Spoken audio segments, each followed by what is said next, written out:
凡我赦免过的人，天怒不敢降临，但我可以重新惩罚。周家忘恩负义，撕毁契约，判死。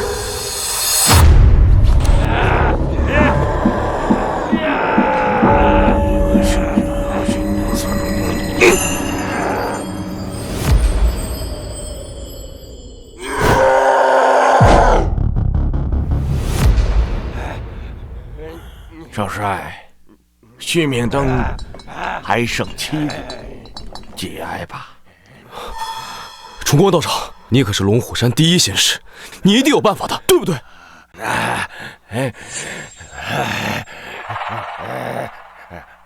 你们要是能请他出手，大帅必定还能救我。只是和他沾染上因果的人，都不会有好下场。无碍，只要他能救活我父亲，那就是我张家永远的恩人。这画像是我师父60年前传给我的，少帅可拿此画像前去阳城周家寻他，别说是剩下一口气了，就是死了3个月，也能死而复生。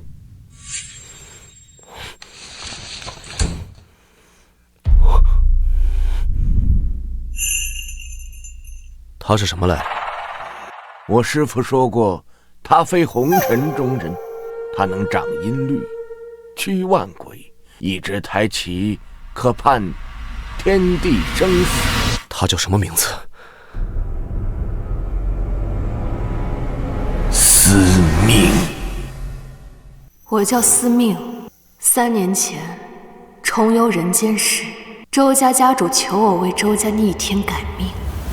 恳请司命大人救我一家17口，求大人为我周家逆天改命。求我庇护，你可知我的规矩？知道，我的魂魄归你。我们周家往后3年，需日日夜夜供奉司命大人，以司命大人为主。好，这契约我应下了，切莫毁约。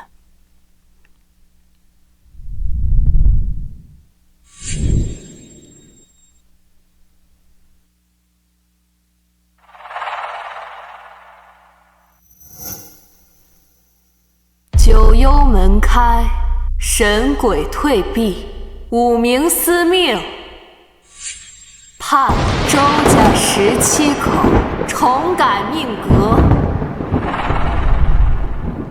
亡者复生。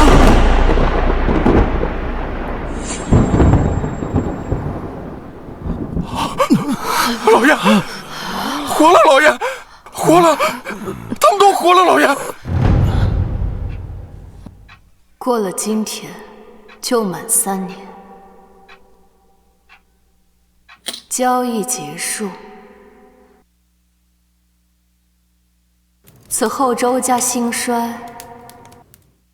与我无关。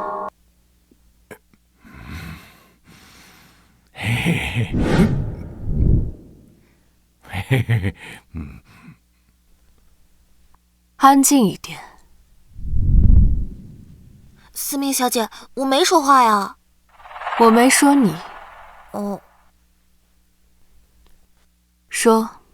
是，司命小姐，今天是我周家大喜的日子，我哥周阳结婚，特来请教，敬茶之时是先敬天地还是先敬父母？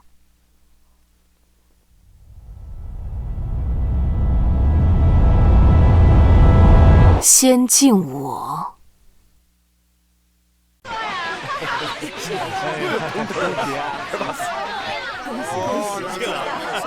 恭喜！新郎和新娘可真是郎才女貌，天作之合呀！是啊，这周家和陈家联姻，看来从今天起啊，周家就要稳坐扬州首富的宝座了。这谁能想到，3年前周家差点全家惨死，这3年却发展的如此迅速，难道真的是大难不死必有后福？这你们还不知道吗？我听说呀，这周家背后那是有高人坐镇的。哎呀，还等什么呢？快敬茶吧，我还等着喝这儿媳妇敬的改口茶。妈，再等一下吧，司命小姐还没有到。这种规矩，得问问她呀。司命小姐，她是什么人啊？我们大婚为什么要等她呀？我之前跟你说过的呀，就是住在我们家那贵客。我爷爷临终前千叮咛万嘱咐，这周家的一切都以他为主，我也没办法。凭什么？司命小姐到！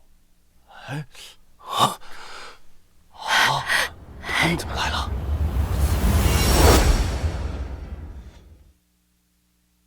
您看他俩，就是啊，从来没见过。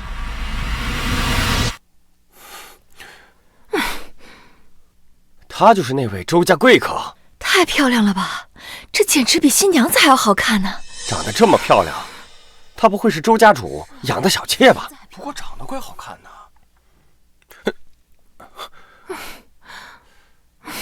他来这干什么呀？哎，闭嘴吧！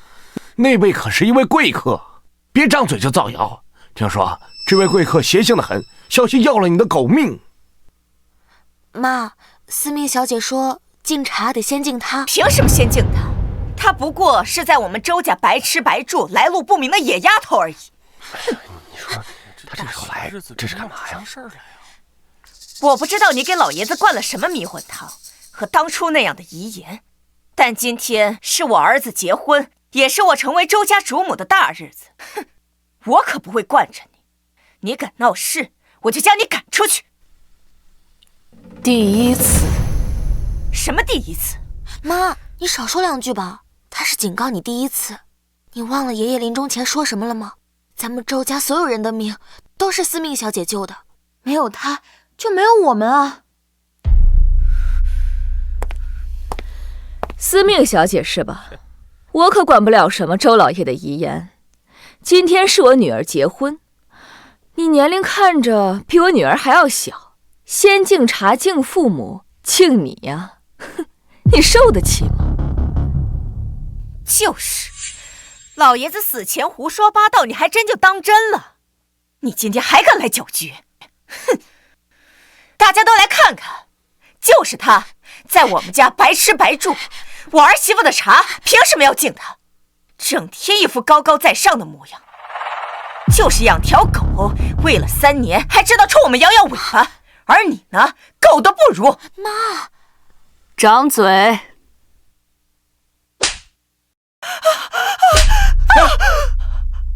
哎妈！哎妈，你别打了！这莫非是得了失心疯？哎，司命小姐，你大人有大量，放过我妈吧。掌过100，小惩大戒。是，爷爷临终前说的话，我们一刻都没有忘。这茶理应第一个敬你。今天是我和你哥结婚，周家的长辈还一个都没说话呢。你个小姑子，这里没有你说话的份儿。他既不是我爹，又不是我娘，你们周家的客人跟我有什么关系？今天就算是把我打死，我也不会给他敬茶的。敬我茶者，天官赐福；不敬者，百病缠身。今日这茶我也不喝了，这福我也不赐了。哼，你好大的口气！你知道我是谁吗？我是扬州商会的副会长，上个月给张大帅的军需，那可是我们出的。我们2家联姻，福气无限，前程无限。你什么身份？居然在我女儿的婚礼上指手画脚，说3道4。你也想长嘴了？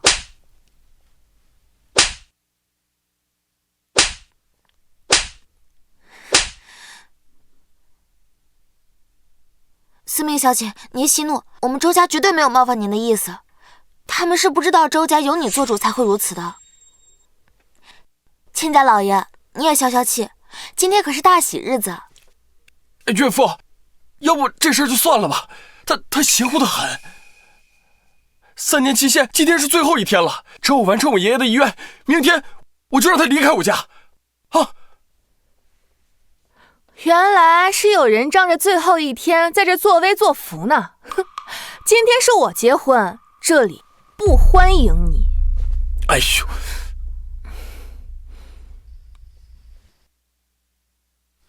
好久没见过这么愚蠢的人类了，竟赶着去赴死！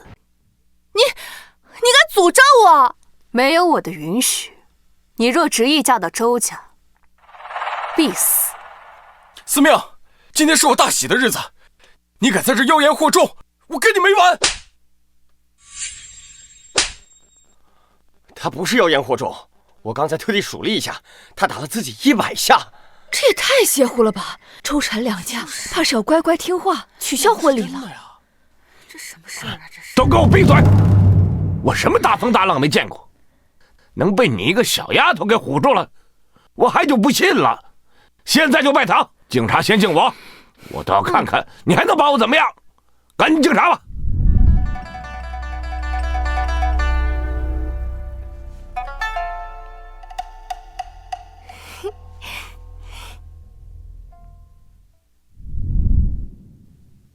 世人愚昧，自断前程。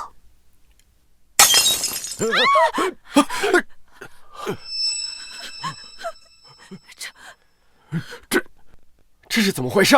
这可太害人了！2个杯子一起碎了，这也太不吉利了。就是呀，看周夫人这样子，不会是一家人全都撞邪了吧？看来爷爷临终遗言都是真的，对司命小姐不敬，必有报应。站住！这是不是你搞的鬼？把我的婚礼搞成这样子，就想一走了之吗？周家今日祭嫁娶，宜丧葬，这婚别结了。就是，你瞧瞧这，好好的结婚，怎么成这样？什么样子？凭什么？他一个外人，他说一句不结就不结了？今天你们周家必须给我们一个交代。那宾客们都在外头等着呢，这要是让我们陈家丢了脸面，以后你们周家的生意别做了。不是我们不愿意，只是刚才你们也都看见了，他那个人肯定是会一些神鬼手段，我双手就莫名扇自己耳光，这茶杯好端端的突然就碎了，这只怕都是预兆啊！我说你们一家就爱信这些神神叨叨的东西，这不是自己吓自己吗？方才啊，他肯定是使用的一种西洋的什么……哦，对，催眠术。这种东西会让人丧失意志，甚至身体会不受控制的。好像是这么一回事。我刚才身体就好像失去控制一样，根本停不下来。原来是催眠术啊！可不就是吗？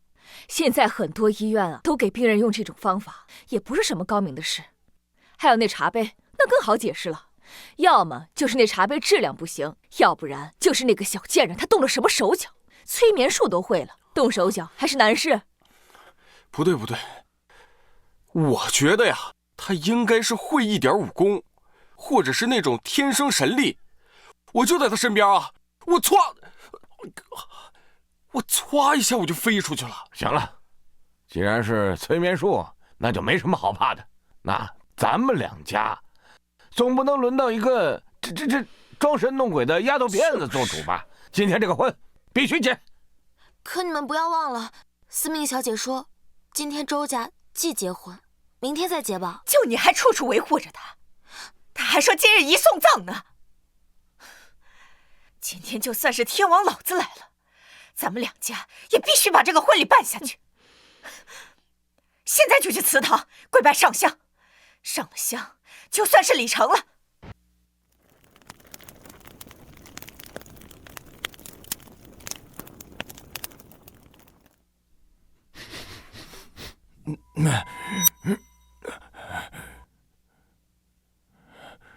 主人，我看这花所剩无几了，需要我帮你寻一些来吗？这些花你买不到。哎，主人，我看这周家也太不听话，真是大了个胆！我看他们要万劫不复了。主人，你还要拉这些蠢人最后一把，毕竟啊，今天是最后一天。供奉3载，得享富贵；毁约一时，万劫不复。当好你的掌灯人，别多管闲事。是。妈，你别冲动啊！司命小姐说了，今天不宜结婚，咱们明天再结也不迟。你让开，别拦着你跟你嫂子给列祖列宗上香。今天他们必须完婚。没错，谁也别想拦着。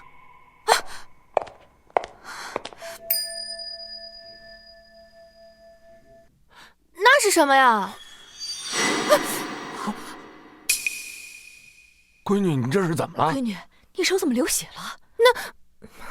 你们看，那灵位怎么回事？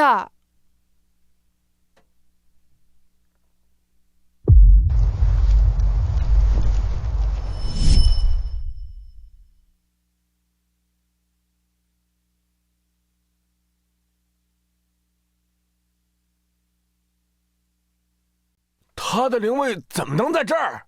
啊，这个是我爷爷的遗言，要将这个女人的灵位摆在祠堂供奉3年，只要是周家子孙，必须日夜供奉。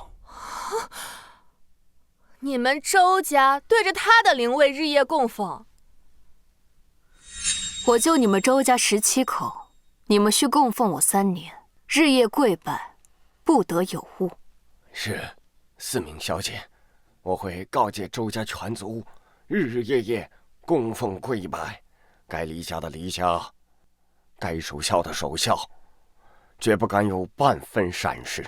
希望您能保佑我周家顺利度过这3年。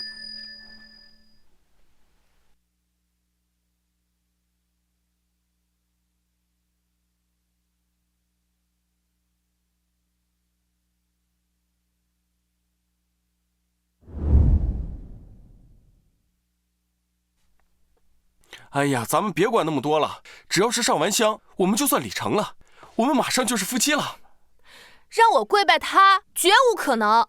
我是答应嫁给你们周家，就算跪拜，也是拜周家的列祖列宗，而不是拜他。那现在怎么办？我们总不能不拜了吧？那还不简单，把他的灵位扔了。不能扔！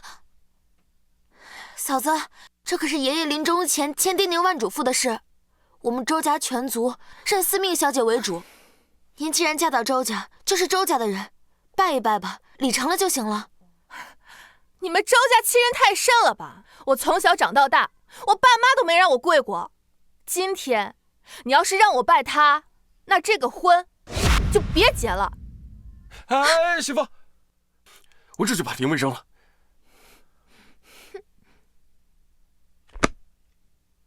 哥，不能这样，这可是爷爷的遗愿。更何况现在宾客们都在看着我们呢，不要让我们成为整个阳城的笑话。这3年来，咱们家的好名声都得感谢他。闭嘴！这哪有你说话的份？我们周家能有今天，不管是好名声还是之前大难不死，和他说不上半分感谢，都是我们自己的功劳。司命小姐，我们已经供奉你3年了，今天不可能为了你耽误结婚。这个灵位如果今天你再不拿走的话，我就把它扔出去了。最后一日，我劝你莫要前功尽弃。你太过分了！我们是答应了供奉你3年，但现在就差最后1天了，你还有这么不近人情吗？别以为你会些什么催眠术，能摆弄些江湖小把戏，我们就怕了你了。你可知道什么是契约精神吗？没错，契约说3年就是3年。我跟你们说，少1天、少1分、少1秒都不行。再说了，你们这帮小辈竟然跟我家主人攀交情，就算你们周家家主来了，也得跪着跟我家主人说话。我看你是想挨打吧你！听说3年前周家发国难财，招来天罚，一家17口全部溺水而亡。老爷子请来一位高人，日夜供奉，哦，这么邪乎。原来是他呀！就是说呀，可他好端端怪的不，得怎么还有灵位呢？让人家2位新人跪拜他，确实是晦气。不会是骗子？就是说呀，今日周家大少成婚，大婚的，可是这周家家主却没有来。可能是看来啊，今儿这周家是结不了婚喽。说的对，肯定结不了。周家家主到，家主来了。我看谁敢阻止我儿子结婚！我看谁敢阻止我儿子结婚！周家家主来了，周家家主来了，这下有好戏看。这不是周家主周文通吗？大了呀！我听说他出家了呀。我也听说了，是3年前周老爷子一死，这位周家主就出家了。3年来，今天这家主他可是从未踏进周家大门半步。难道今天特意回来是参加婚礼的？爹，你回来了。哦，对，菲菲过来，这就是我爹。公公，好啊，我这儿媳妇看着就漂亮懂事，以后嫁到咱们周家来，绝不能让她受半点的苦。哎，公公，你不知道，我们本想给祖宗们上香，那个女人非要我们跪拜她。对，我既一回到周家，今天就替你们做主，也要让外人看看，这个周家到底谁做主。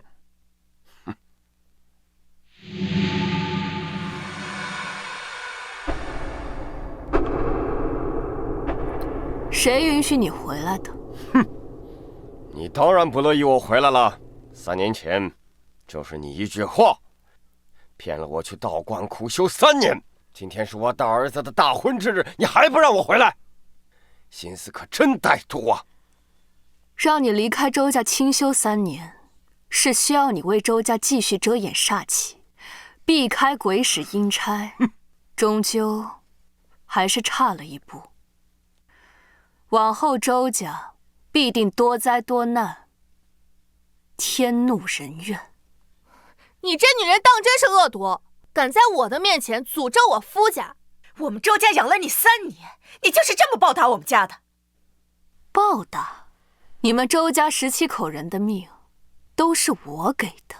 别说这些有的没的，我们周家大难不死，那是因为我们福大命大，哪来的什么天怒人怨？今天我要砸了你的灵位，将你扫地出门！有本事，让天怒人怨来找我！爸，不可！3年都过去了，不差这最后1天。爷爷临终前的叮嘱，你们都忘了吗？死丫头，你让开！你爷爷已经不在了，现在周家是你爸说了算，而不是你。没错，整个周家就是因为有你这种胆小怕事的女人，才搞得乌烟瘴气的。今天我要当着列祖列宗的面，好好的教训教训你。这个家我说了算，今天谁也挡不住我。哼！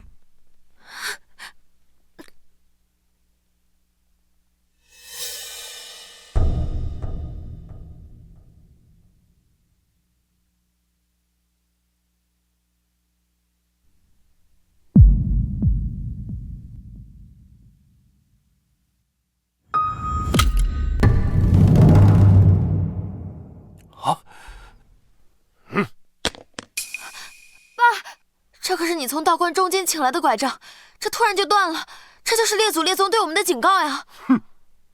从今天起，我周家就是阳城的第1首富，什么贵重的宝贝买不起啊？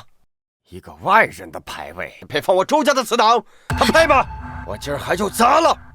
走开！你可想好了？这灵位一旦落地，往后周家必定气运尽散，血流成河，全族上下无一幸免。哼！我还偏不信呢！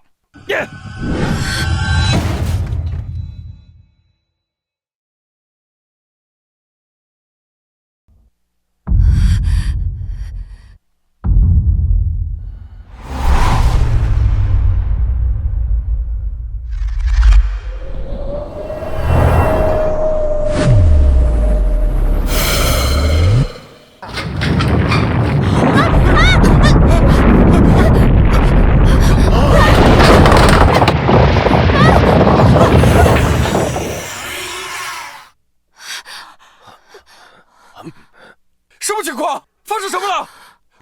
这是地震了吧？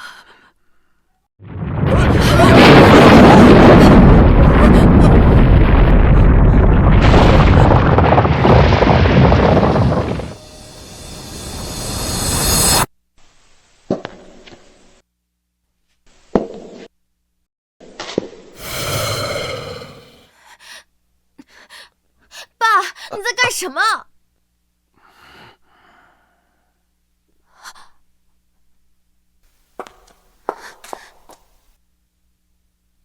字呢？这灵位怎么是空的？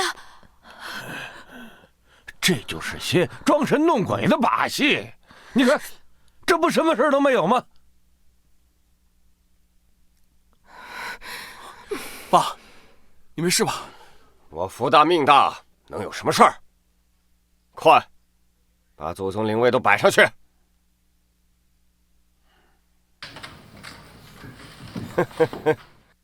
不是说我会遭天怒人怨吗？果然是骗吃骗喝的巫婆！天怒在哪儿呢？来呀！等拜过祖宗灵位，你我周成二家就是一家人了。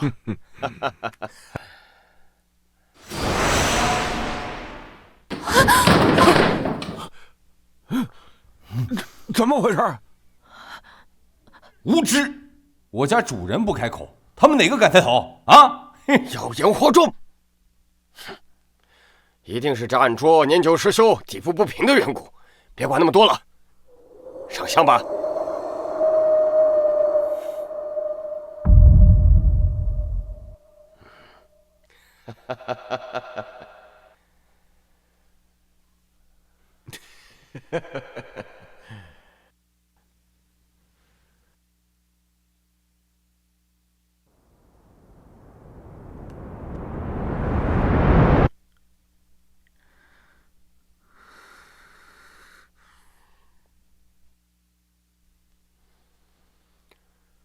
礼成了，以后啊，希望你们早点给我们周家开枝散叶。谢谢爸。走走走，我们去拍张全家福。走。哼。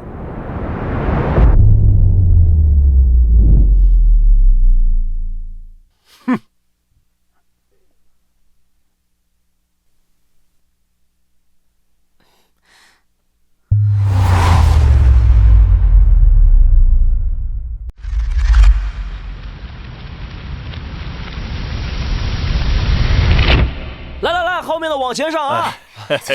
哎，高的往后站，记得啊，往前上，往前上！哎，对了，高的往后站，大喜的日子都得笑，看镜头！哎，对，记住了啊，一会儿都得笑啊，大喜的日子都笑出来，哈哈，像我这样啊，来。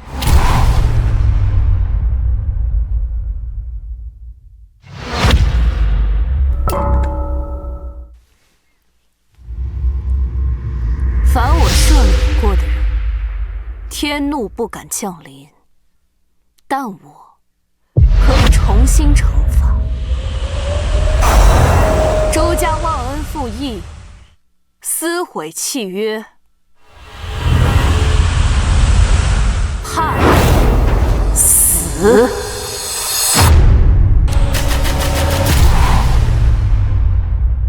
好，哎。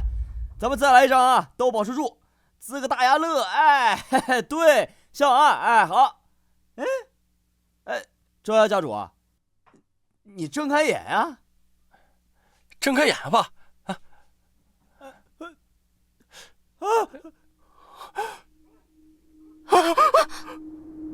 怎么了？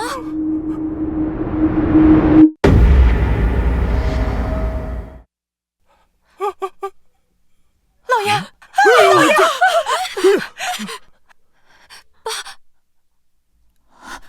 爸，你怎么了？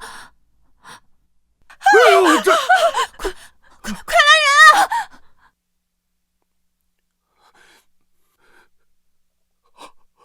死了！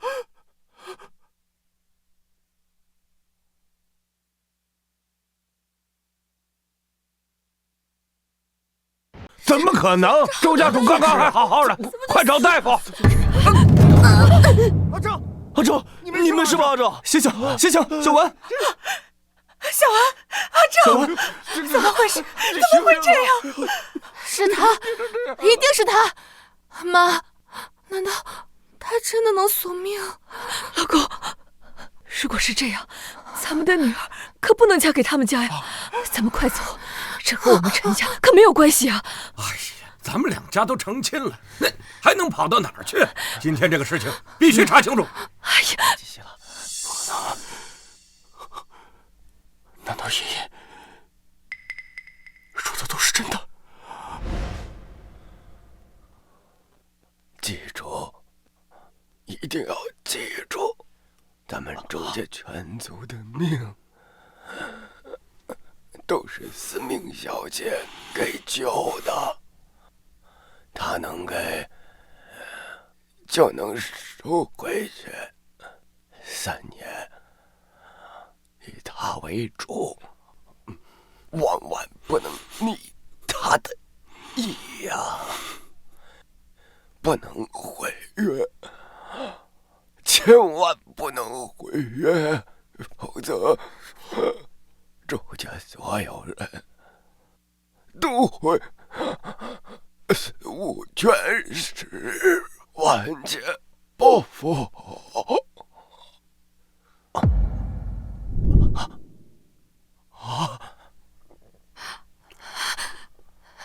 爷爷，爹。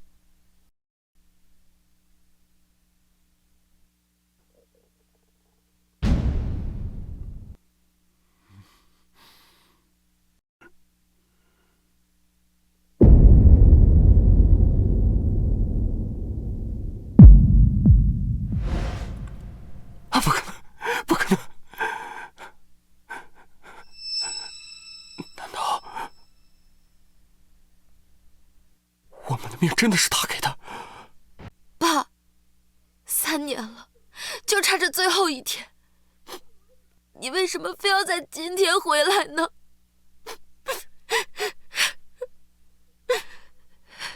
还有你们为什么就是不听呢？3年前，我们一家沉船落水，没有一个会游泳的，为什么我们最后都活下来了？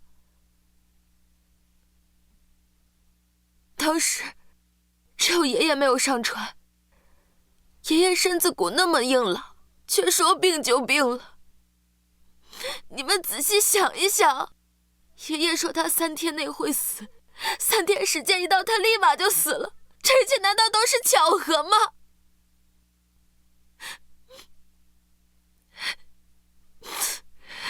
这才过去3年，你们怎么就忘了呢？妈，尤其是你为什么非得跟司命小姐作对？你怎么连一点都不肯忍呢？跟我有什么关系啊？都是你爸，要怪就怪他。他要是安安分分在道观待着，咱们一家都没事。他一回来就出事了。这也许是心肌梗塞，或许是食物中毒，这是个意外呢。对，这肯定是意外。哎呀，咱们两家联姻，那肯定是前途无限。那大不了以后多收点香火钱嘛。那怎么能让一个小丫头辫子拿捏呢？哎，这样依我说呀，赶紧把人送医院，找最好的大夫，兴许还有救。还愣着干什么呀？赶紧着呀！对，送医院。一定是他，一定是他干的，一定是他下的毒。我这就找他算账去。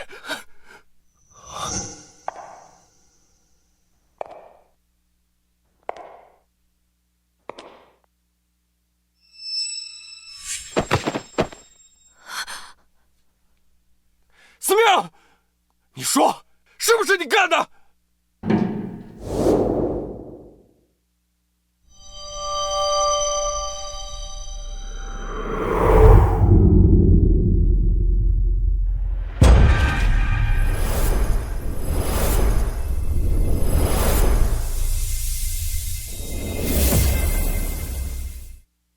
契约已毁，3天内阳城周家绝户。今天本来是大喜的日子，没想到出了这档子事，婚礼也办不下去了。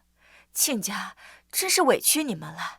哎，没关系，他们两个这不已经敬完茶也拜了堂了吗？那就算礼成了，往后咱们就是一家人了。对了，那个司命，我们一定要把他赶出去啊！你放心，我已经让下人带他们去收拾东西了，今天必须让他滚。这样算是便宜他了。今天让我在这么多亲朋好友面前出糗，我以后还怎么见人啊？哎呀，老婆，别生气了，我这就给你报仇去。哎，儿子，你不要冲动，他可是会妖法的，诡异的很。嘿，没什么好怕的，他一个小丫头片子而已，我认识的大师多着呢，怕他干什么？夫人，少爷，这照片太诡异了。这么快写出来了，我看看。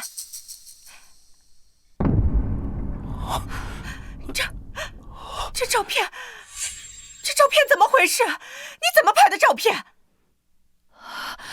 说，是不是你搞的鬼？你故意吓唬我们的？没有啊！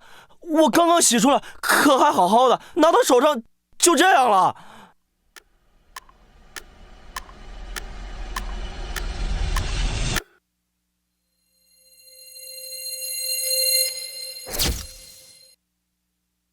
真是晦气！滚！是。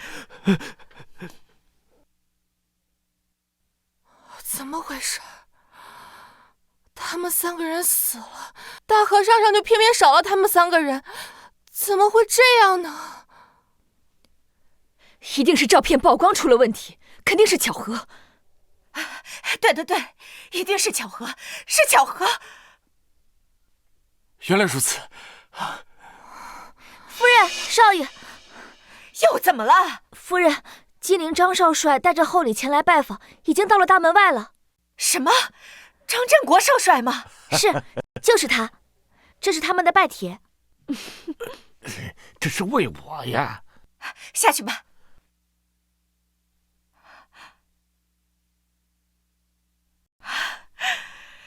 真是张少帅。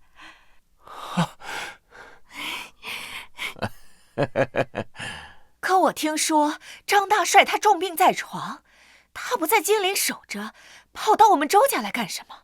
哎呀，还能干什么？肯定是知道我们今天有喜，前来道喜的呗。我爸可是阳城商会的副会长，自然是很有面子。也就是我们家呀，这么有面子，能让张少帅亲自来，这呀叫做实力。哎，哦，原来是岳父大人的面子，张少帅亲临道喜，那岳父大人岂不是马上要高升了？那前途无限呢！我们赶快去迎他，可千万不能让他久等了。哎，好。妈，爸爸、小文、阿正都还在医院，我们不是应该先去医院吗？哎呦，人家张少帅前来贺喜，你这个时候突然说你们周家死了人了，不怕少帅觉得晦气吗？万一少帅生气了，你担得起吗？就是啊，哎呀，已经有下人去送医院就行了，生死有命，他们去世了，难道我们活着的不过日子了？也对，你代替我们去医院看看，今天是大喜的日子，咱们周家可不能怠慢了贵客。走，妈。哎，九妹，你先去医院，我们晚点来啊。你们。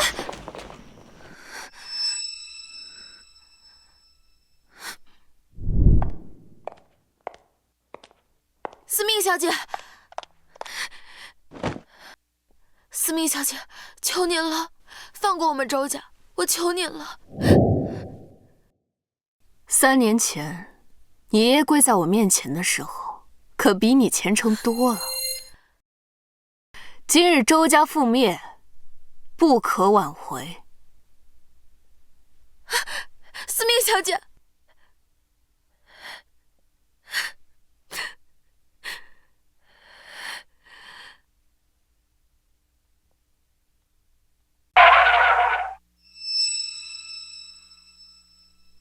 你确定是这里吗？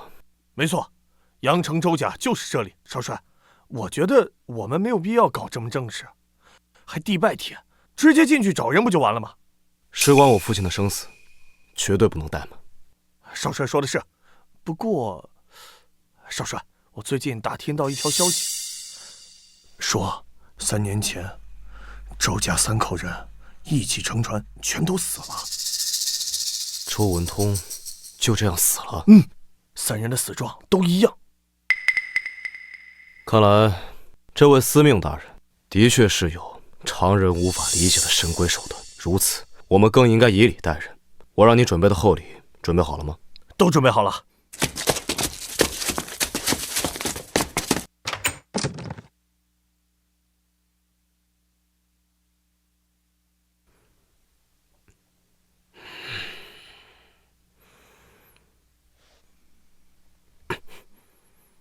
少帅，这可是您家祖传的龙戒呀，这太贵重了。如此奇人，又能得到崇光道长的推崇，我们能结识他，是莫大的机缘。这点礼物不算什么。哎呀，少帅能大驾光临，我们真是3生有幸。没想到少帅呀，不仅会带兵打仗保家卫国，这长得也是如此帅气，气宇非凡呐！你们说是吧？见过少帅，我是周家的当家主母啊，我代表周家亲迎您的光临。来，还愣着干什么？快见过少帅！见过少帅！见过少帅！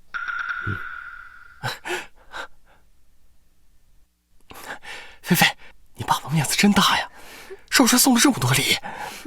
那是当然，我爸可是副会长，平时自然是和张少帅时常有来往。我嫁给你，那都是下嫁。哦，还真是张少帅来了。从今天开始，咱们周家以后就不仅仅是阳城第一富商这么简单了，我们还搭上了张少帅这样通天的人物，那以后前途无限呐！对呀，以后阳城就是我们2家说了算了。多谢少帅的贺礼，那我们就不客气了，先收下了。谢谢。滚开！这些礼物不是给你们的。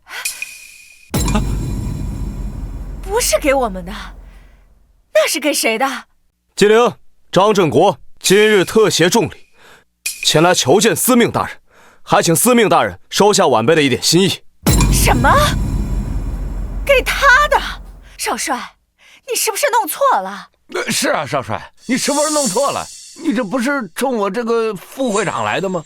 怎么还找这个小丫头骗呢？你看着，你是谁？我不认识。少帅，你刚刚说的那位司命大人，莫不是我们家里做客的那位？你找他干什么？治病救人。你找他治病救人？他一个黄毛丫头，不学无术，在我们家白吃白喝3年，他什么都不会呀！闭嘴！来了，少帅，这是不是司命大人？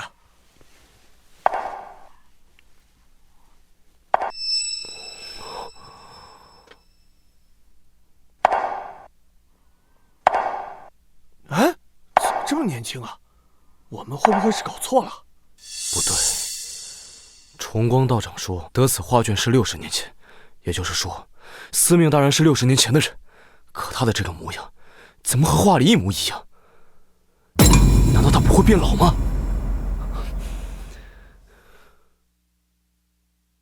你可看见我的身上有什么？什么也没看见。唉，可惜呀。司命大人，这些只是见面礼，事成之后我们必有重谢，还请您跟我回金陵救治病人。不感兴趣。站住！你个小丫头片子，算个什么东西啊！竟然敢拒绝张少帅！我告诉你，你若不答应，信不信我让你见不着明天的太阳？放肆！既然你对司命大人不敬，今天我便要你一条腿。再敢多说半句，我就要你的命！是少帅，我错了，我道歉，少帅，我错了，你饶了我吧，饶了我吧！不是跟我道歉，司命小姐，司命小姐，我错了，我不该对你出言不逊，原谅我吧，我错了。将死之人，何必求饶？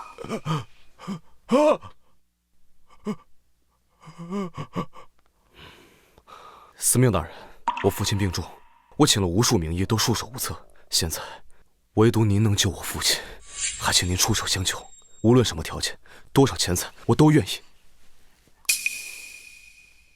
你这话哪来的？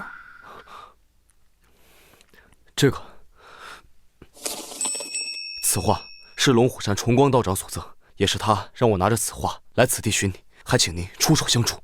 崇光道长，难道是红贞子的徒弟？如果我没记错的话，红贞子天师是崇光道长的师公。原来是小红的徒孙啊！带路吧。司命小姐，请。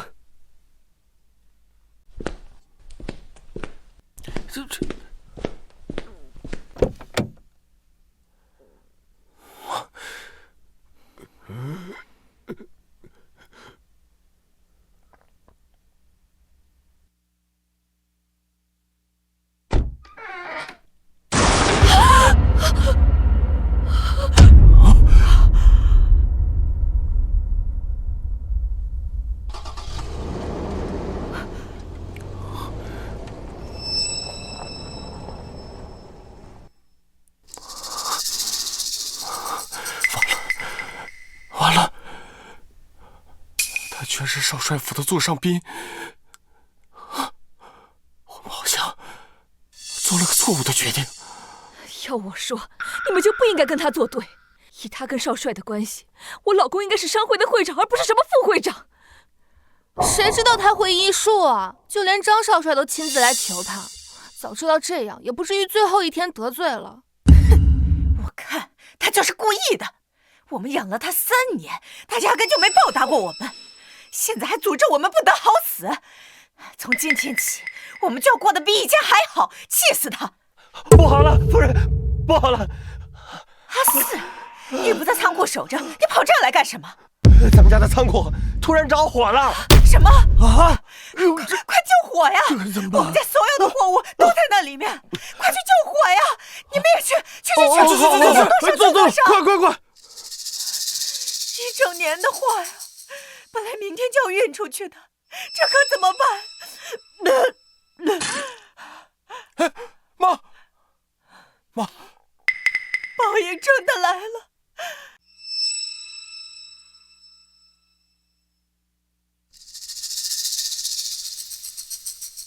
死定了！是我们毁约了，我们要遭报应了。这都是意外，都是意外！你还好意思说？就怪你，是你们周家害了我爸。我爸今天要是出了什么事儿，我让你们整个周家陪葬。和我有什么关系？是你爸自己得罪了张少帅。别吵了，是我们毁约了，得罪了司命小姐，这才遭了报应。哪来的什么报应？这都是意外！你这个吃里扒外的东西，现在还帮着外人说话！妈，到这个时候了，你还不明白吗？先是我爸，接着我们周家鸡犬不宁，连仓库都失火了，现在连陈会长都进了抢救室。司命小姐说的都一一应验了，咱们周家注定万劫不复，血流成河。我们周家就没做错什么，哪来的报应？只要我们周家还在，日后必定还能东山再起。你还整天拿着这张照片干什么？还嫌不够晦气吗？我看着就来气。照片怎么回事？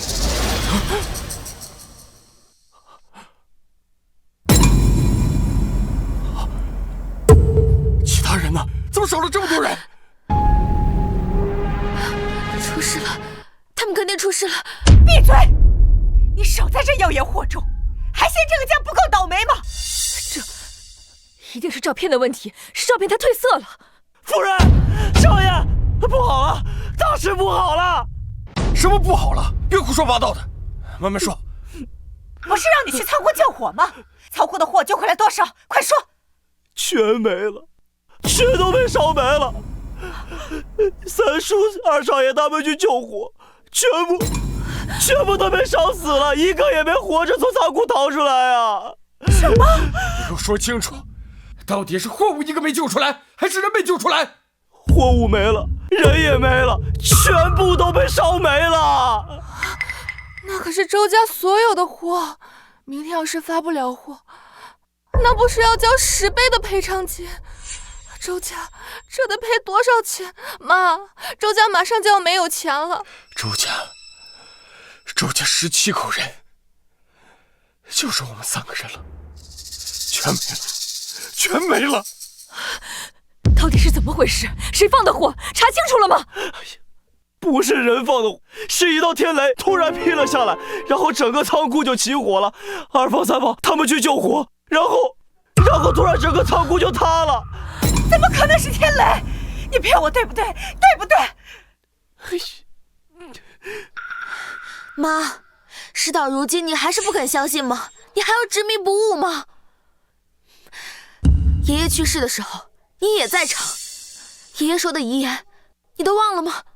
司命小姐说的话都一一应验了。所有人都会死无全尸。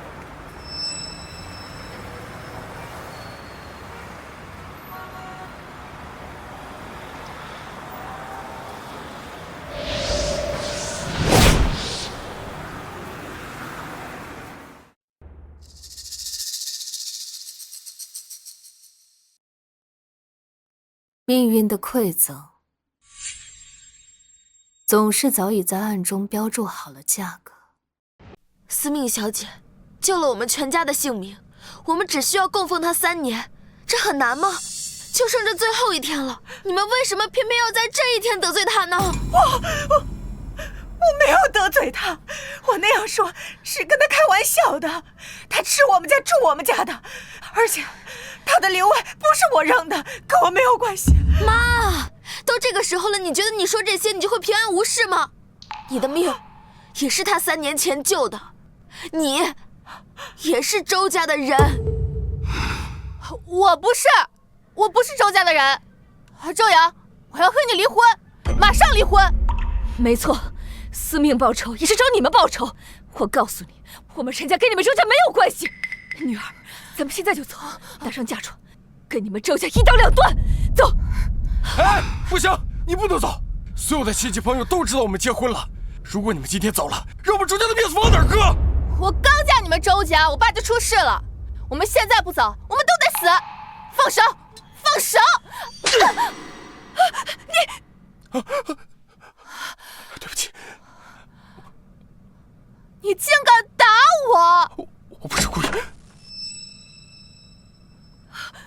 医生，我老公怎么样了？抱歉啊，病人陈荣送来太晚了。姐。妈，我不想死，我不想死。好啊，你们害死我老公不说，还要让我女儿毁容。我们陈家跟你们势不两立。对，我妈说的没错，我们现在就走，离开你们周家。走。哎，别走！滚开你！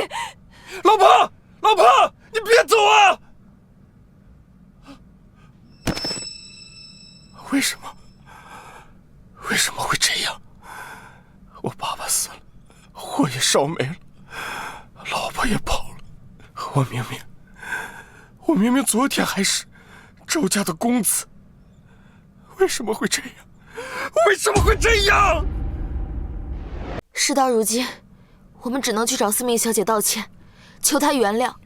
再这样下去，我们都得死。让我求她原谅，绝不可能。他把我们害得这么惨，还让我去求他，你是我们周家的人吗？还是你觉得不够丢人吗？先是我爸、阿正、小文，还有二叔他们，谁死了，照片上的人都会消失。司命小姐说的，毁约、绝户，你们还不明白吗？这都是巧合，我不信！快来人啊！有人被车撞了！啊！是啊，这怎么死人了？医生快来啊！这怎么死人了？医生快来啊！哎呦，这得开多快呀！妈，你醒醒！医生，医生，求求你快点救救我妈！好，心脏破碎，脖子也断了，没救了。怎么回事？他也怎么死这么惨？死了！到底发生什么事儿了？这是死了。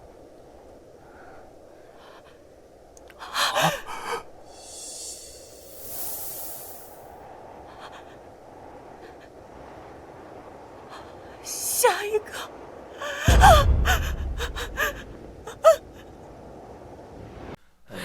这真的太行了吧？绝对不是巧合，这是真的。怎么办？我们现在怎么办？一下子就撞了，妹妹，你跟思密小姐最熟了，这3年一直是你在她身边，你帮帮我们周家，好不好？啊！我不想死，我真的不想死。你说我们现在该怎么办？请大师过来做法行不行？你爸不是说认识很多大师吗？你让大师过来做法，保护我们。妈，你听我说，现在我们都去找司命小姐道歉，跪下来祈求她的原谅，或许还能活命。去，现在就去。他刚刚不是被张少帅请走了吗？我们现在就去大帅府，求他原谅。去，走。哎，你们干嘛去？我也去。主人，这一次我又跟着你3年，我这考核算是过了吗？勉勉强强吧。那我会被赐予什么道啊？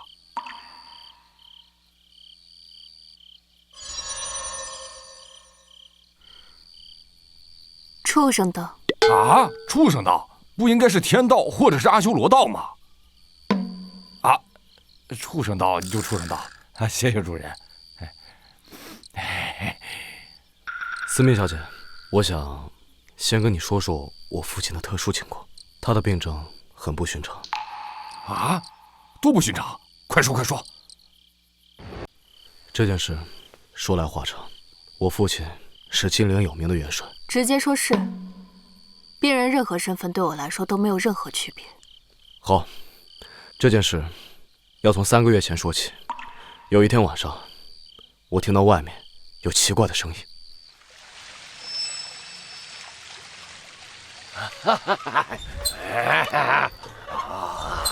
谁啊？大晚上吵什么？父亲。父亲，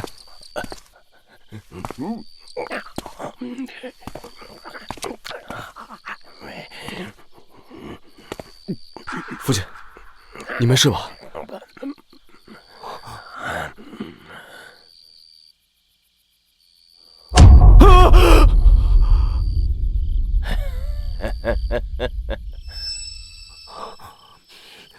那晚之后，我父亲就晕倒了，至今未醒。所以说呀，不能乱吃东西，这龙虎凤得煮熟了吃。我前些天就生吃鱼肉，当晚就拉肚子了。你继续。我父亲晕倒之后，我请了无数医生来看，都束手无策。后来，我找来了龙虎山的崇光道长，可仍然没有多少作用。而且，他每隔7天都会像梦游一样爬起床偷吃东西。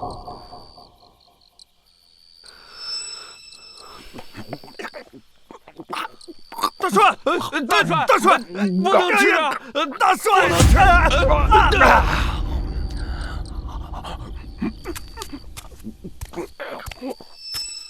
这么多天，他吃过死猫、生肉、生鸡蛋、蜡烛，甚至还有树皮。有点意思。司命小姐，我们到了。主人。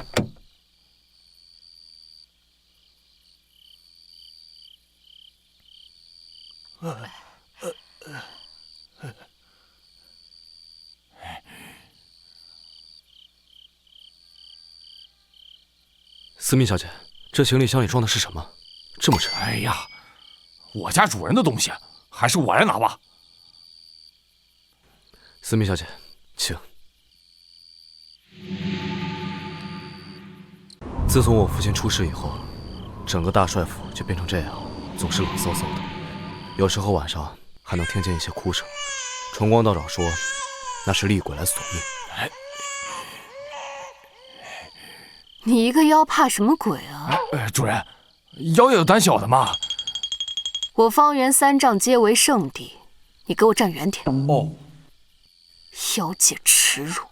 哎，真丢妖。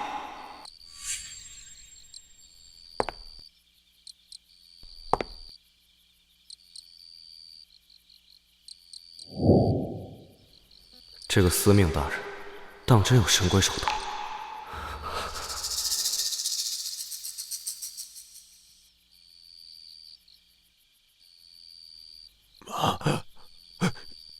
晚辈龙虎山第21代弟子崇光拜见司命大人。司命大人，我这徒孙与龙虎山有缘，但身弱寿短，晚辈恳请大人给我这徒孙赐号。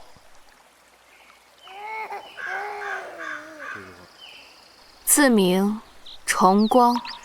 多谢大人，得您赐号，我这徒孙定能福寿绵延。多谢。起来吧。谢前辈。司命小姐让你们起来，你们就起来。是。谢司命大人，想不到晚辈有生之年还能见你一面，实属是一辈子的福分呐。你在我身上看到了什么吗？哦，没有。崇光道长竟然在他面前自称晚辈，他究竟是什么人？看着也太年轻了吧。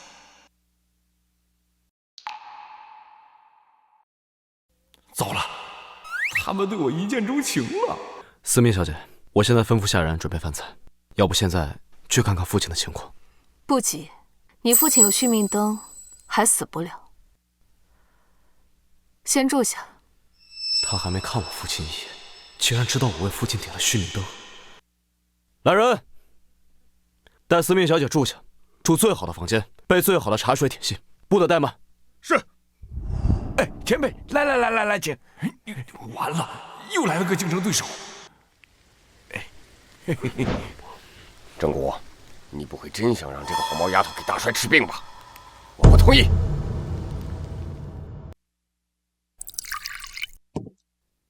主人，请喝茶。主人，这茶是西湖龙井，确实差了一点，我让他们换更好的。供奉神灵的净水，浸泡骸骨的尸水，和这冠以名号的茶水，对我而言并无区别。是。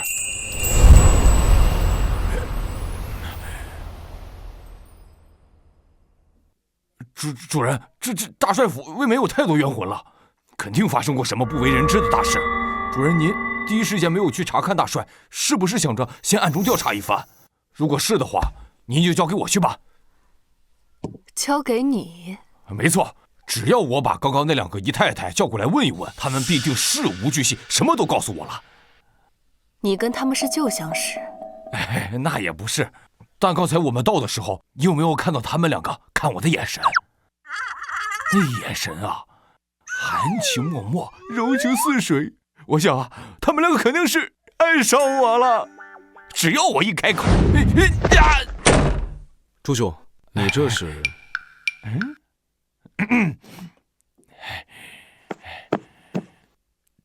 张少帅，你找我家主人有什么事吗？晚饭准备好了，我来请司命小姐移步用膳。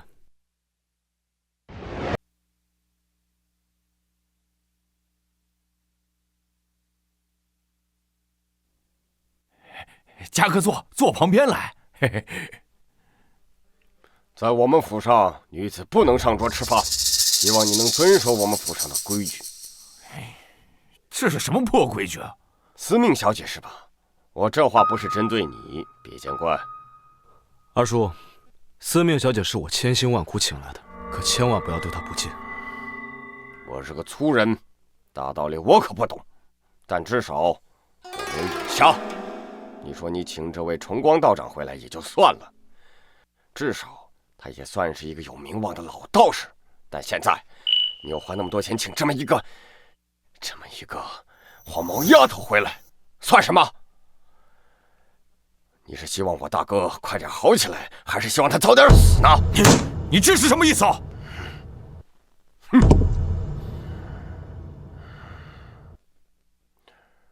就这个意思。二叔，你干什么？快把枪收回去！司命小姐，抱歉，我二叔并无恶意。哎，这是要医闹啊！第一次，听到没？这是警告你第一次，别找死啊！愚蠢的凡人！张勇，你如此作态，你究竟到底想不想救你大哥？想啊，我当然想。当初你来我府上之时，我就说过，要是能救活我大哥，别说是让我赴汤蹈火，哪怕是把这大帅府一半的财物当做真金都可以。但是这么多天过去了，有一点起色吗？现在郑国又花了一大笔钱出去，就是为了请你所谓的奇人，还是60年前你师祖的画中人。你看看他的样子，那是60年前的人呢。他有20岁吗？这分明就是骗人的。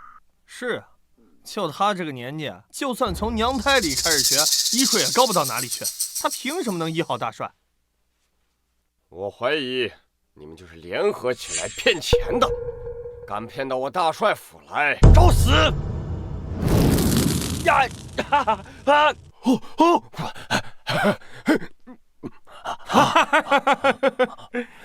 这是怎么回事？司命小姐，抱歉，我替我二叔给你赔个不是。他这个人做人做事就是不经大脑，绝对不是有意冒犯你。咱去弄份新的。哎，慢着，小王，站住！既然你如此紧张病人，现在就如你所愿，把祸害病人的凶手交给你。凶手在哪？是谁？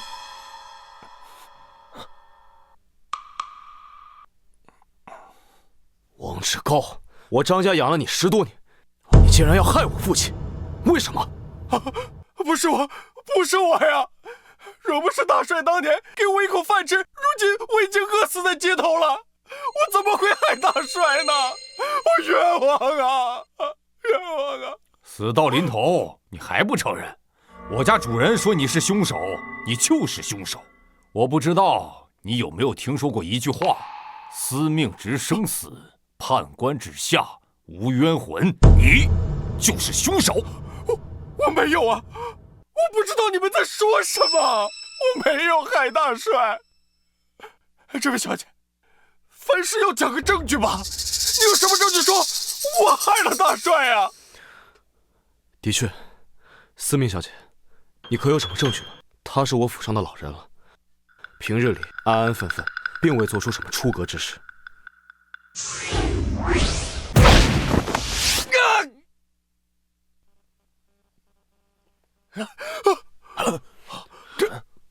这是南疆的献祭之术，怪不得我一直追寻恶灵，却没有找到根源。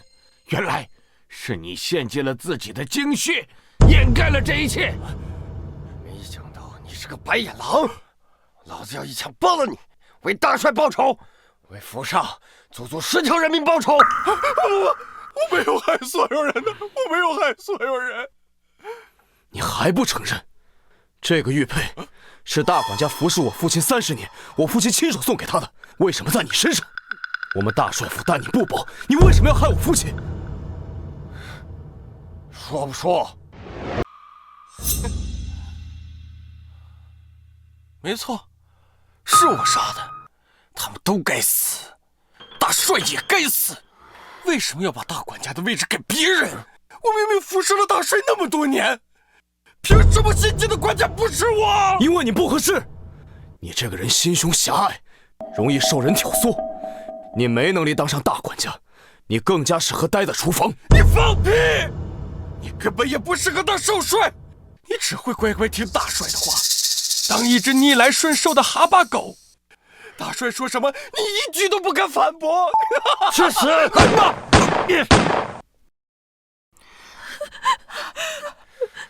道长，难不成你还要留着这种人的命？他都承认了，这个畜生死有余辜。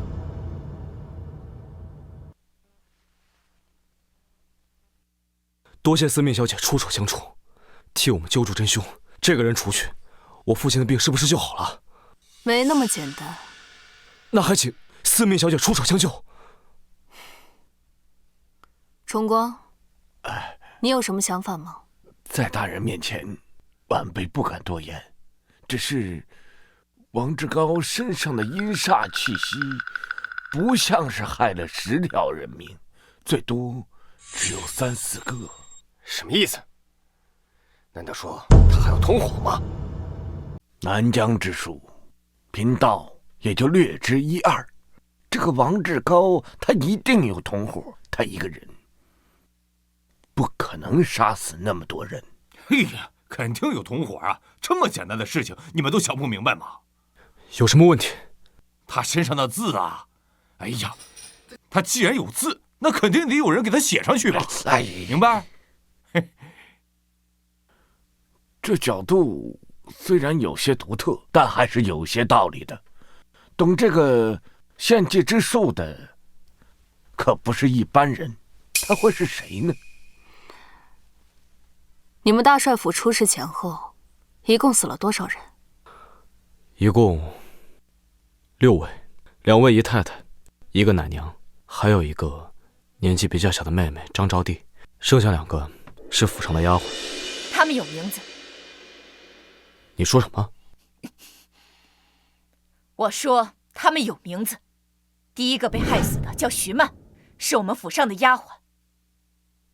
第2个死者叫贾雪瑶，是大帅的6姨太。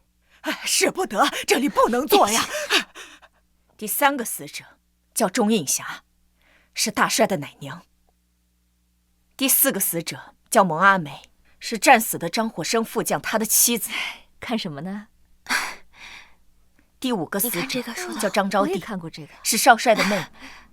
第6个死者叫王四妹，是府上买回来的丫鬟。小姐慢用。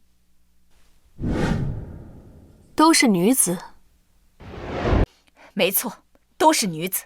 也不是，大管家曾新磊还有2管家王楚都是男的。这个王志高真是该死，害死了府上那么多人。到底是什么仇什么怨啊？他一个人害死那么多人，他也不怕这些冤魂厉鬼来找他呀？你们大帅是在第1个死者徐曼死之前昏迷的，还是死之后？之后。是徐曼死后的第7天，也是第2回，6姨太贾雪瑶被害当天，我记得很清楚。那天正是徐曼的头七。有意思，这么算来，明天晚上大帅又干梦游了。是啊，按照之前的规律，大帅明天晚上就会出来找吃的，但他现在实在太弱了，已经油尽灯枯，只怕无妨，一晚上还是熬得过去的。明天晚上将府上所有人集合起来。好，来人，上酒。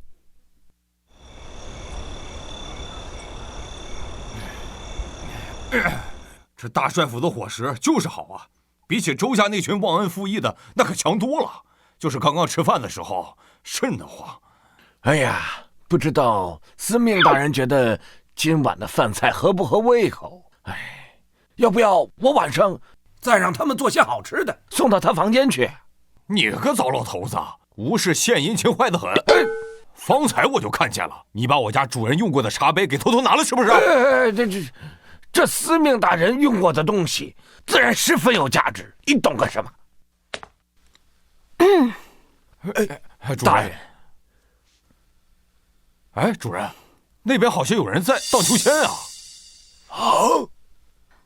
什么眼神？快去看看！哦，主人，你想玩是吧？行行行，哎，下来下来，让我主人玩一会儿。哎，主人，好像不是荡秋千，好像有人上吊啊！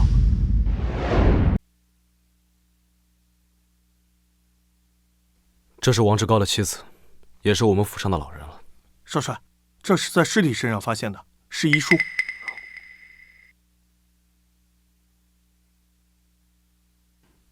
他自然是王志高的同伙，无颜面人，什么都招了。明天晚上，我替你救治病人。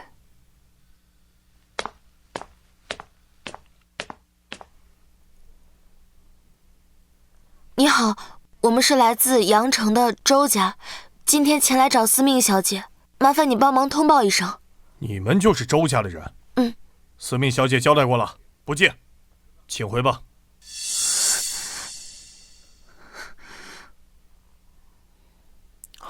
我再给你包好点啊。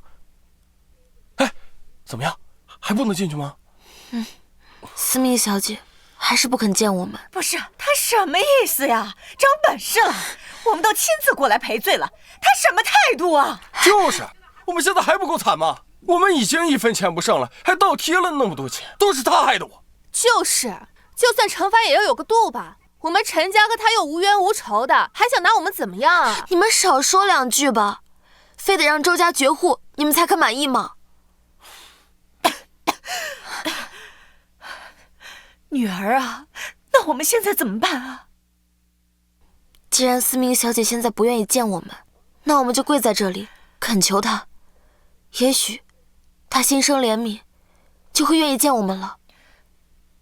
跪在这儿，这能查清楚吗？人来人往的。再说了，我们跪在这儿，他也看不见呢。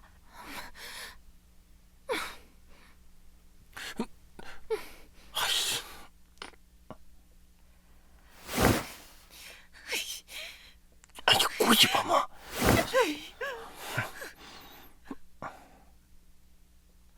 这几个人在这干嘛呢？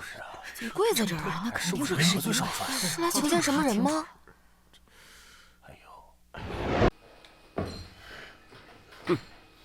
不是说要救我大哥吗？他是一天大门不出二门不迈的，眼下这天都黑了，将我们都集合到这里来，这是要干什么？应该是司命大人觉得谋害大帅，害死府上10条人命的凶手还另有其人。我看他就是没事找事儿，明知道救大哥是最重要，偏偏在这里找什么凶手。昨天晚上凶手不是找到了吗？难道是想要多一些钱财？我们大帅都已经点续命灯了，他昨晚不去看就算了，今天一整天就是去看了一眼，还一句话没说。他究竟有没有能力救大帅？不是我说，我的好侄子，你确定没有找错人吧？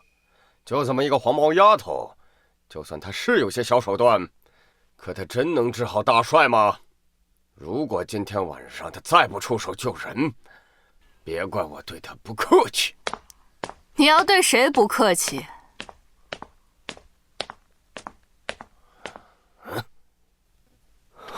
司命小姐，您来了，请入座。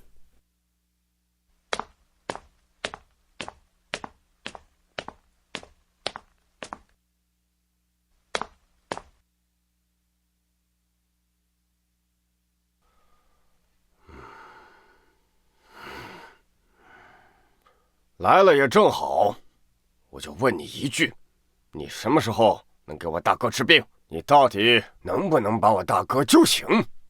如果你是，你要是没这个本事，你就直说，我们也好另请高明。只要找到残害大帅的凶手，你们大帅自然会醒来。什么？难道害我父亲的不是王志刚夫妇吗？他们2个只是替死鬼掩人耳目罢了，真正的凶手就在你们当中。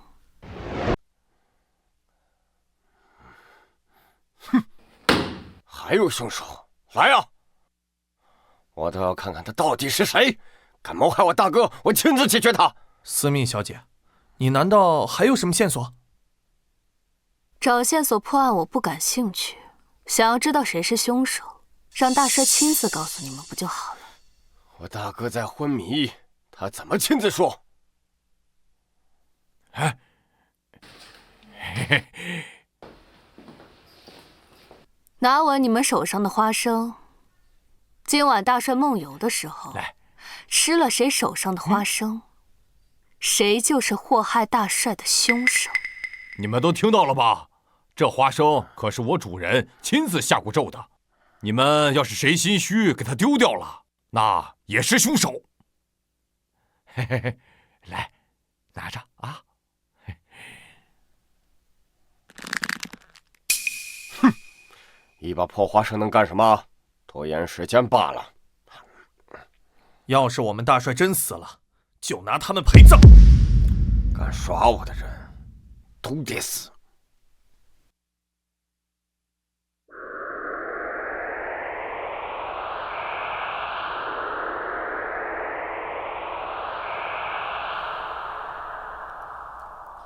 来了。什么？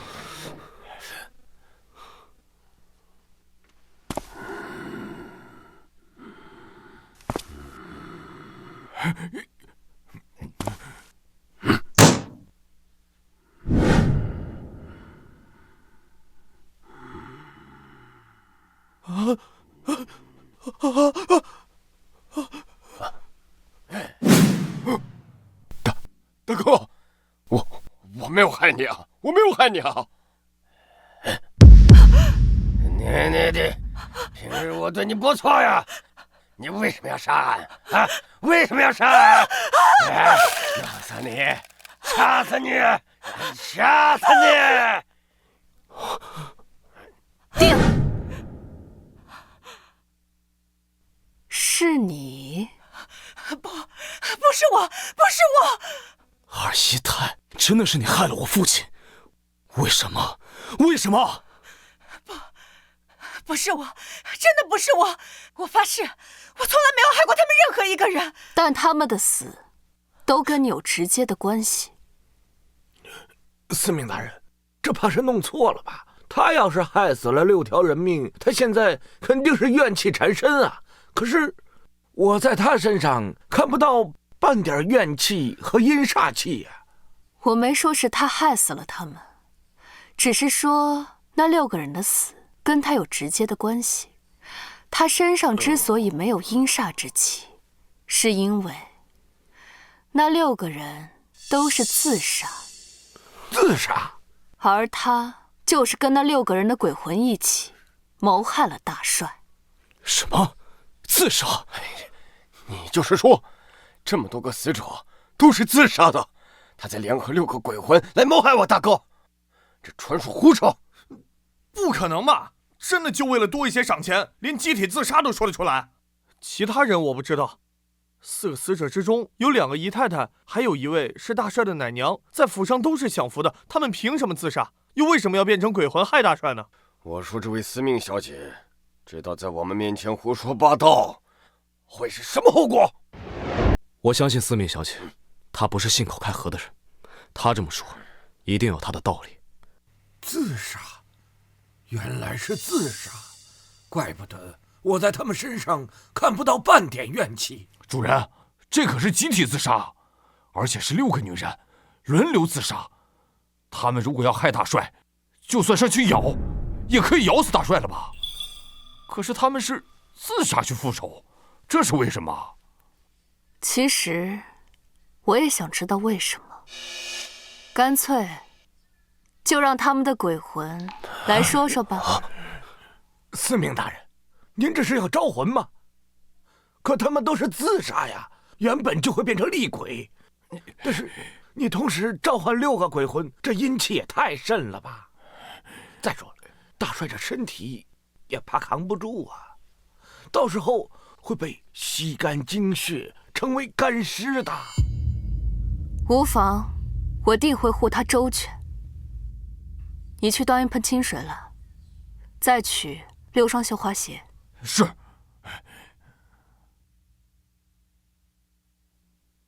主人，水来了。把我的鞋洗干净。大人，让我来吧，这是晚辈的荣幸。我来，给我，这是我主人的鞋。你这糟老头子，你什么身份啊？你给我主人提鞋的资格都没有，你还想抢我的活？别抢，你别抢！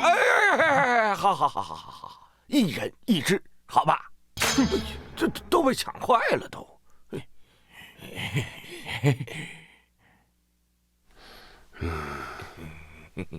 主人，洗好了。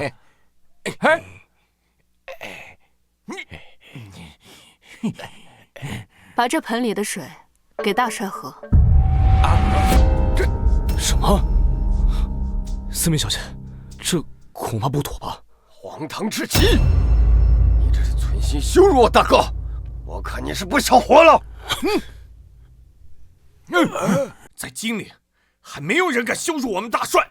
我早就说他是来骗钱的，让我一枪打死他，把他尸体丢去喂狗算了。你们干什么的？都给我住手！司命大人能在这开玩笑吗？他这么做一定有他的用意。司命小姐，这究竟是为什么？还请你解释一二。我何须向你解释？要死要活，你自己定。司命小姐确实有神鬼手段，可这也太荒唐了。好，我喂她喝。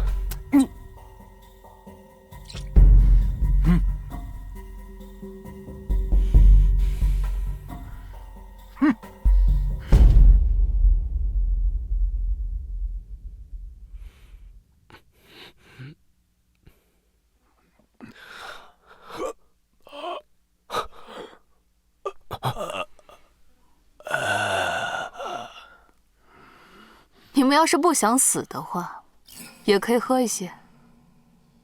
哼，当真是不知死活！羞辱我大哥还嫌不够，还要我们喝你的洗血水？你当我们是傻子吗？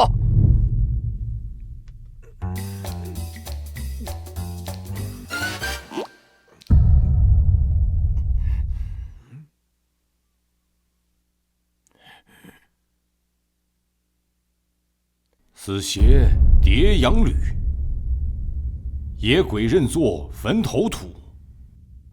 鞋呀鞋，魂踏魂，这摆的是引路坟。主人，好了，那我们就开始吧。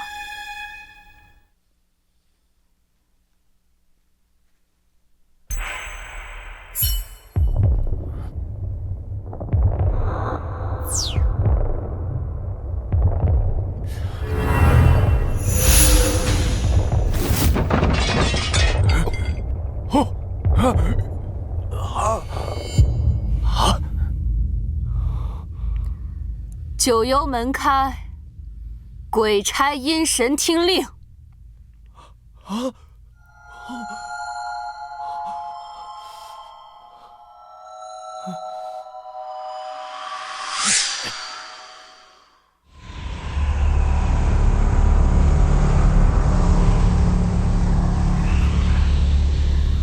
王者现形，魂来！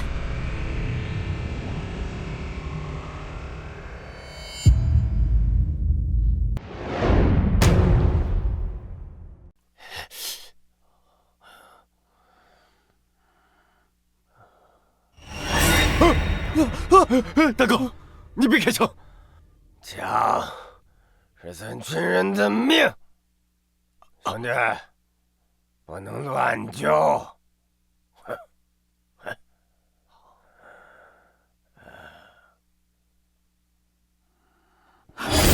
张勇，放开我！给我死！给我偿命！你赔我！你放开我！你放开我！给我留点！给我留点！给我留点！给我留点！给我！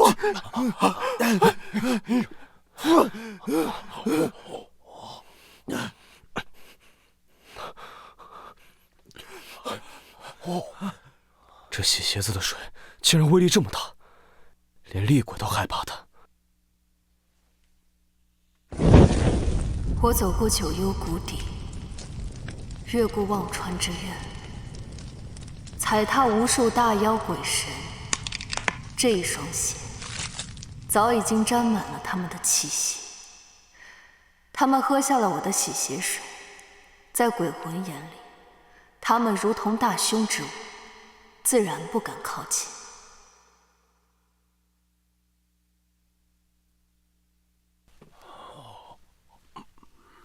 既然都来了，我也想知道，你们为什么自杀？为什么要联手害张松？因为他该死，他该杀。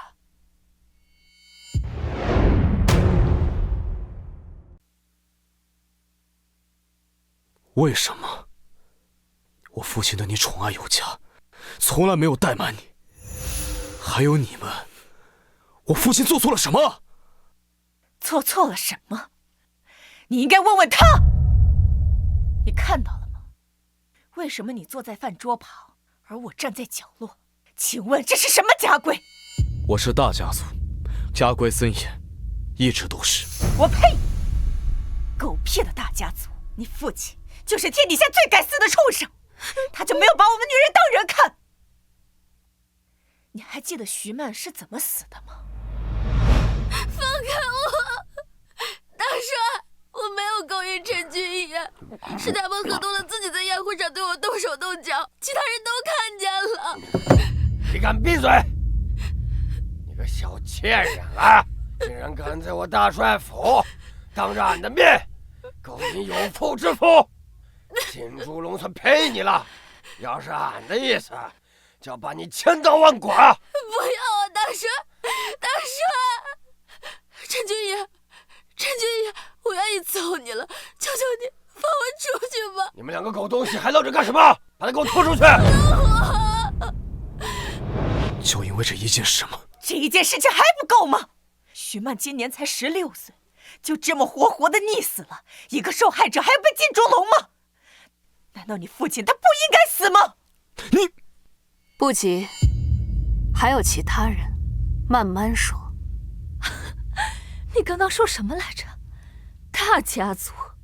自打我加入大帅府之后，我从来没有一天能在主桌上吃过饭。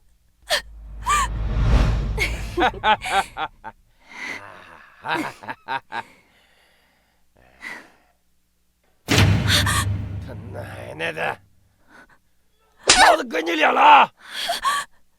这府上的规矩你全忘了，女的不能上桌吃饭，滚一边去！还有我再也不想过小九了。辛苦了啊！谢谢大帅，谢谢大帅。你愣着干什么？给老子奏酒！大帅，别跟那些女人一般见识。来，兄弟们喝酒。哈！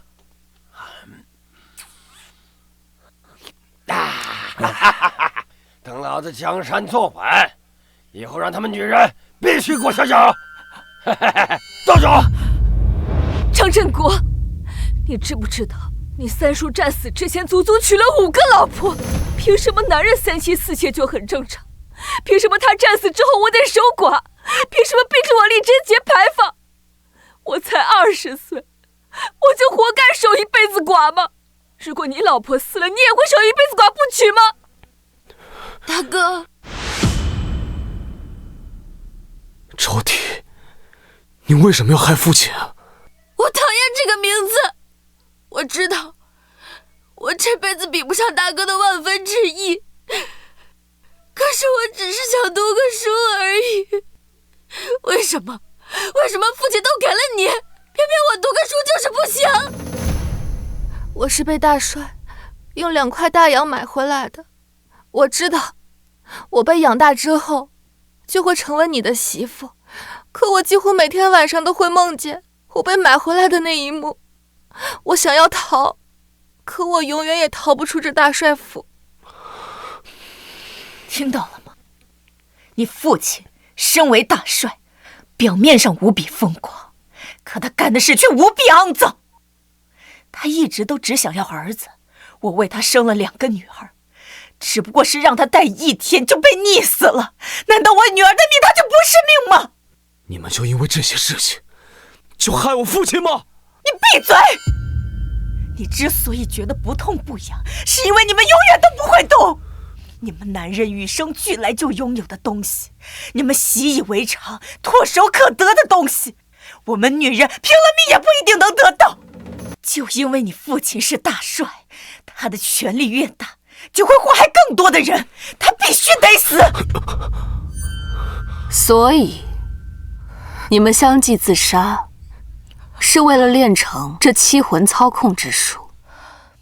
没错，每隔7天，我们就自杀一人，我们就能练成操控他人的秘术。这个该死的大帅，他就是我们的傀儡。要不是这个可恶的道士到来，我们现在已经练成了。怪不得，我发现大帅的状态非常古怪，连我的召唤手段都使不上了。原来是你，是你们在背后偷偷摸摸的干坏事。以前我一直以为你是被害的，原来你们是自杀的。司命小姐，你也是女人，听了我们的故事，你还想要继续帮助他们吗？人族气运自有定数，这7魂操控之术，乃邪教的不传秘法。你们几个可能正是被背后之人利用着。这7魂操控之术，关键在于让7个人心甘情愿赴死。这背后之人，正是利用了这一点。你们看起来是为了大义赴死，为女子争一席之地，实际上却只是为他人做了嫁衣。主人，你的意思是这幕后还有凶手？这也太复杂了，这究竟是谁呀？对呀，谁呀？张松，你饿了，该吃花生了。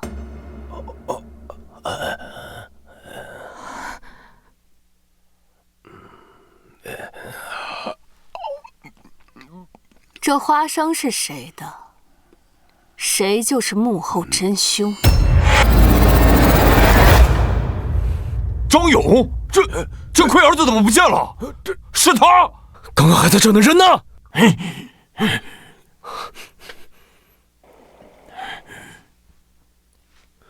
果然是你！没错，事到如今，我也承认了，就是我。为什么要二叔？你不是一直很尊重我父亲吗？你为什么要害我父亲？他可是你大哥呀！陈国呀，陈国，你到了这个时候还能问出这种问题，你可真是天真。我早就跟大哥说过，你不适合掌握军权，可他不听啊，那没办法了。在这个府上，很多人都恨他。我只不过是稍微挑拨了几句，将这些女人心中的仇恨勾出来。没想到他们真的就愿意去自杀。每自杀一个，我的实力就涨1倍。如果不是这个该死的老道士坏我的好事，我早就成了。所以王志高夫妇也是你的手笔？当然了。这个怕死的任文没有按照约定时间去自杀，所以我只能选择杀第7个人，一样能助我成功。你竟然利用我！你什么你？你不是也实现了自己心中的正义了吗？你会得到所有女人的尊敬，而我会拿到我的兵权。我们各取所需，这样不好吗，大嫂？要怪只能怪你蠢，我是故意让金猪笼的徐曼逃回来，让你们看见他可怜的样子，逼你们下定决心。你你果然上当了！黑心烂肺的狗东西，你跑不掉的！有我家主人在此，你死定了！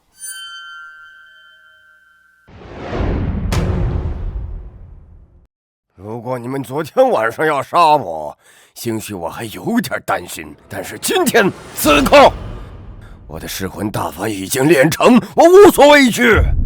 我还要谢谢你，司命小姐，你让我喝了你的洗血水，让我可以完全无惧这些阴寒之气，我可以杀光你们啦！哈哈哈哈！司命大人，此子练成了噬魂大法，唯有九天玄雷才能劈死他。待我召唤九天玄雷，劈死他！哎，老头，你上干他！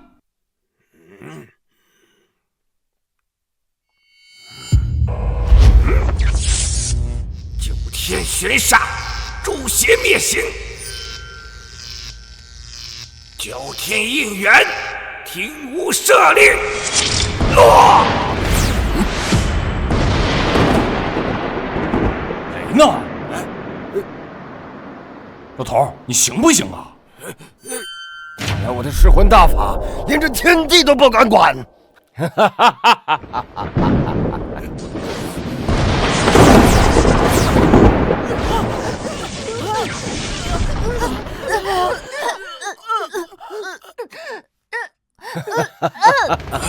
司命大人，他的阴煞之气太浓了，我再来。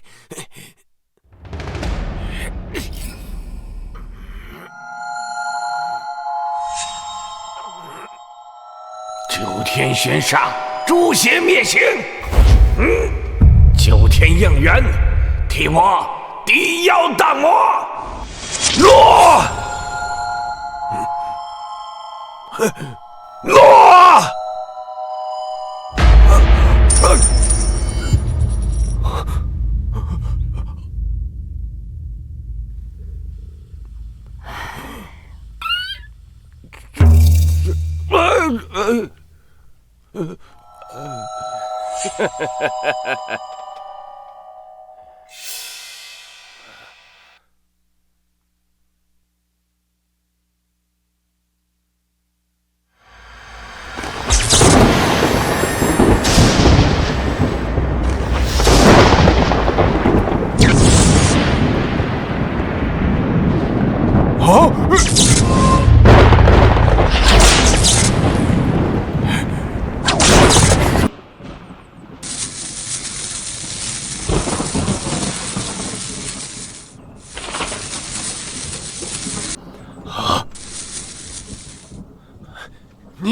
你不是人，你绝对不是人！你等一下，等一下！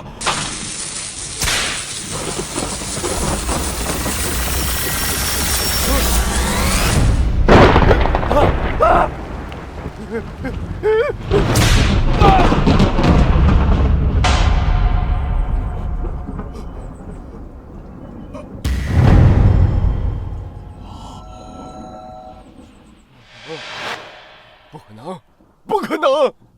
我的噬魂大法怎么可能输给你？就凭你？物理超度，专业对口啊！嘿嘿。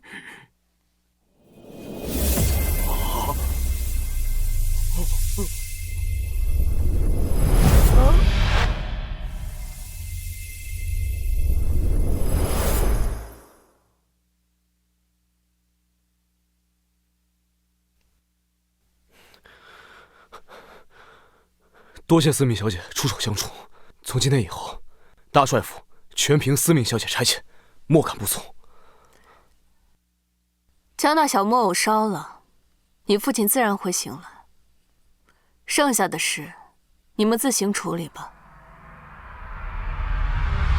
记住，善恶终有报。是，谢司命小姐教诲，我绝对不会再犯我父亲一样的错误。来人，有，将司命小姐送回房休息。是。主人，你辛苦了。主人，你那个手上放电的法术，能不能教教我呀？司命大人，你心脏了，我帮你洗一洗呀。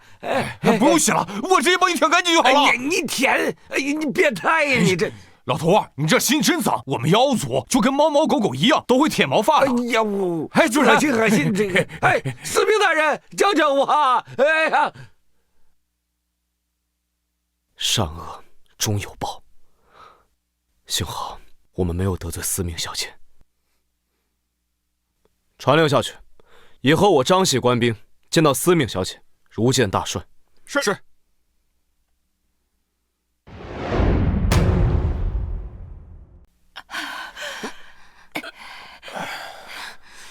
哎，不跪了，不跪了！我都跪了一整夜了，他还不肯出来见我，他什么意思呀？就是，你再怎么惩罚他都有个度吧，把我们往死里逼。他当年说什么庇护我们周家都是假的。你别说了，司命小姐说3天内我们周家必死，现在是最后1天了，我们只有跪着才能有一线生机啊！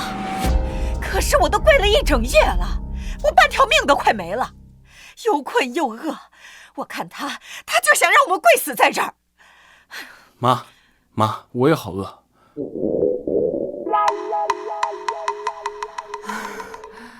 哎呀，算了，都跪了这么久了，要不我们先去吃点饭？哎，我同意。我不去，是我们违约了。如果跪在这1天能得到司命小姐的原谅，那是天大的好事。周如，你就算不为你考虑，你得为咱妈考虑考虑吧。咱妈这么大年纪，你真希望她饿死在这儿吗？啊？女儿啊，要不你先在这跪着，我们先吃点东西就过来，一样的啊。走，我们一会儿回来啊。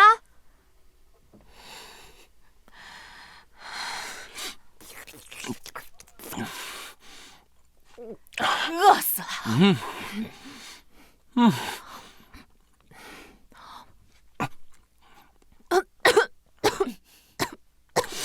慢点吃。怎么了？怎么回事？周阳，你快看看菲菲怎么了？不是，菲菲，卡住了！有医生吗？有医生没有？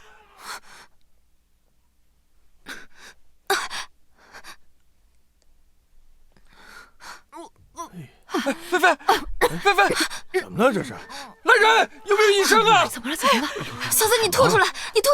快呀，快吐出来！快吐出来！老婆！哎呀，菲菲，怎么办？老婆，这怎么了？这是？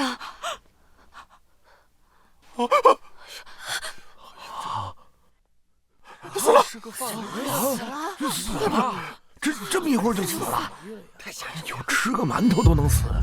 一定是他，是司命那个贱人！我们已经跪了一整夜，他还是不肯放过我们，就是他！我们都会死，他不会放过我们的，我们都会死，他不会放过我们的。就是要死，也绝对不能让他好过。我们就是要死，也要拉他下水。没错，他害死了我们一家人，他害死了我老婆。既然这个贱人不肯放过我们，我也不会放过他。这下子肯定是我要毁了他！我要毁了他！哥，你要干什么？你别冲动！起开！不知道。哥，多谢司命小姐，我父亲已经醒来了，也认识了自己的错误。他决定以身作则，破旧社会的陋习，整顿军纪，全府的一切下人，只要愿意离开的，我们都会给他银钱，让他们离开。司命大人，那几个冤魂该投胎的都投胎了，他们有您赐的绣花鞋，就算走在黄泉路上，也不会受欺负的。下辈子呀，肯定啊会投个好胎。只是那个丫鬟徐曼，好像心结未了，不愿离开呀。哦。徐曼其实并不是我们买回来的丫头，她是从农村来我们府上打长工的，这么多年的确是亏待她了，我一定想办法弥补她。弥补他的家人。报！少帅，司命小姐，外面有个男的说是司命小姐的丈夫，嚷嚷着要见司命小姐呢。什么人？胆敢到我大帅府门口污蔑司命小姐，我去给他点颜色瞧瞧。慢着，我亲自去。不知道这里面发生了什么事情？谁才来？知道啊，但是怎么这么多人呢？哎，这还不快滚！敢在我们大帅府门口闹事儿，不想活了！你们可别惹我啊！你们少帅前天刚去我们周家道喜，你们少帅可认得我？好呀，真看不出来呀。怎么又来闹事儿了？这个人，这人到底谁啊？各位，听他讲讲。司命这个女人，在我周家住了3年，这事就爬了我3年的被窝，我们连孩子都怀了一个。但是她为了攀上大帅府的高枝，居然狠心的吃了堕胎药，把我们孩子都打掉了。这么狠，怎么干这种事儿呢？你们说说，你说说，世界上哪有这么狠毒的母亲呢？就是啊，虎毒还不食子吗？这种女人真是歹毒啊！是啊，对呀，怪不得他们周家跪在这儿1天1夜了，原来是求这个女人回家呀。就是。司命小姐难道真的是这种人吗？说不准呢，我可是听说她之前就是住在周家的。我们司命小姐生得那么漂亮好看，就连少帅都没给过好脸色，绝对不可能跟这种人做那种事儿的。就是。各位，我们周家呢，现在是落魄了，没钱了，但是他一声不吭就跑了。司命，你赶紧给我出来！我们难道这3年的夫妻感情就这么没了吗？难道我们在床上说的话都是假的吗？你这个狠毒的毒妇，还我孩子命来啊！还我孩子命来！既然你害我周家如此下场，我势必要毁了你。哎，司命小姐来了！司命小姐来了！哎，长什么样啊？那个就是司命小姐。司命，你这个毒妇，还我孩子命来！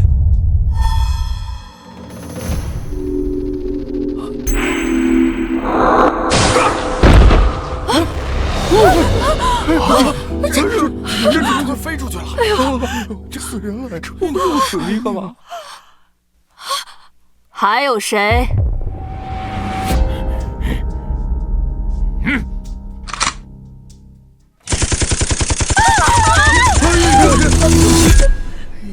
嘿嘿，造黄谣，不得好死！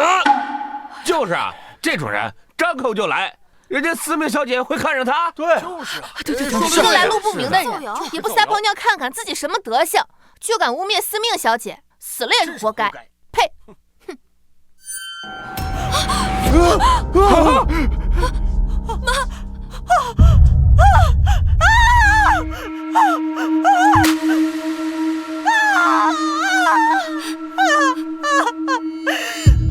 我知道错了，我错了，司命小姐，我求求你不要杀我，我不想死，你放了我，我什么都愿意为你做。我知道错了，是我们周家忘恩负义，是我们周家做错了。司命小姐，我错了，我错了，司命小姐，求求你饶了我。现在才知道错了，晚了。我家主人的清白，也是你这种人来玷污的。不会啊，玷污司命小姐清白的事，是周阳一个人干的，跟我没有关系。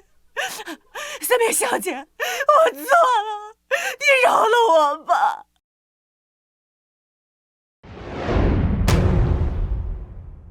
妈，事到如今了，你还不说实话吗？我怎么没说实话？那就是跟我没关系，我只是嫁到你们周家而已。司命小姐，我求求你，你放过我吧。你不是知道自己错了，而是知道自己快要死了。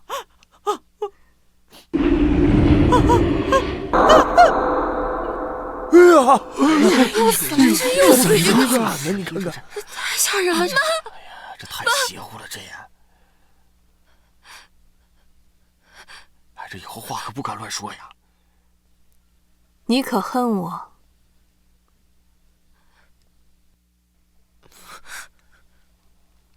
周家3年前得司命小姐续命，才得以苟活。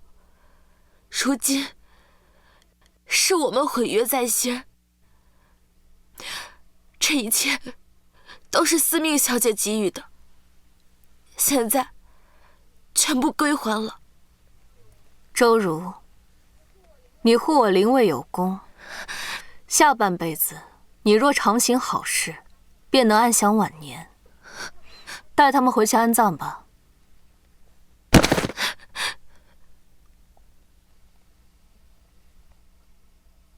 谢司命小姐。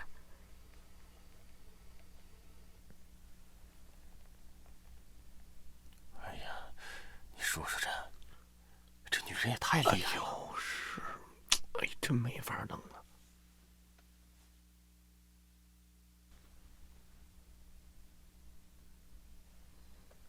主人，这个女鬼她想求你一件事。哎，看在你爱蚕我的份上，我只能帮你到这里了。主人帮不帮你，就看你的造化了。你有什么心愿未了？求司命大人帮我。要我帮忙，可是要付出代价的。代价？可是我现在已经死了，恐怕帮不了司命大人什么。如果可以的话，我下辈子愿意给司命大人当牛做马。起来说话。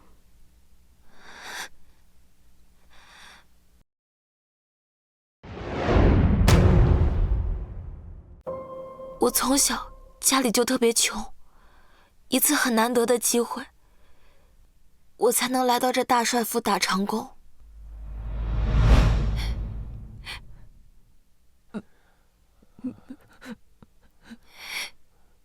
是爹娘没本事，让你从小就离开了我们，我们对不起你呀。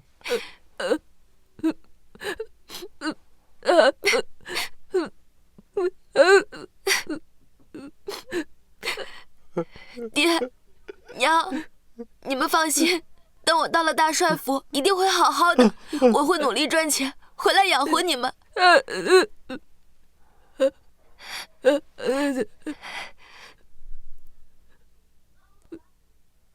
那我走了。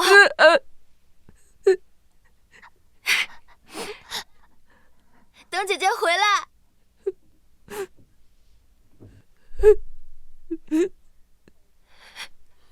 放心吧，咱们的女儿都长大了，平日里就比男娃更坚强。走走走，回去，走。我离开家这么多年，一次都没有回去过，就客死他乡。我听张少帅说，我爹娘会来带我的骨灰回去，我不想让他们觉得我过得这么苦，那样子的话，他们一定会很自责，很难过，会后悔送我来大帅府。你在大帅府过得很苦吗？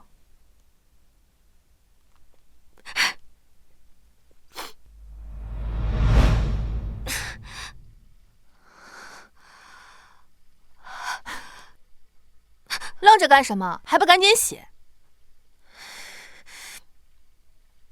够你洗的了。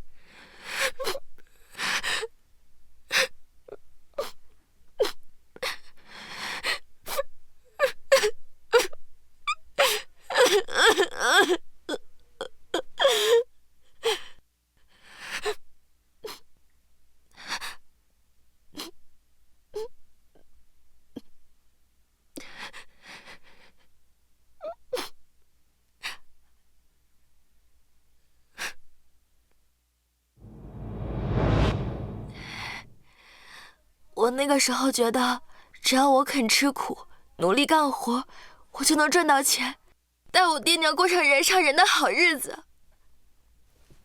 可是我让他们失望了。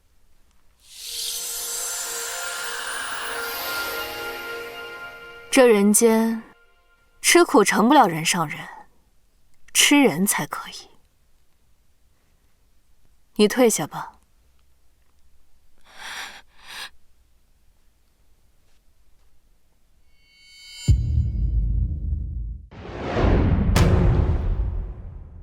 这边请。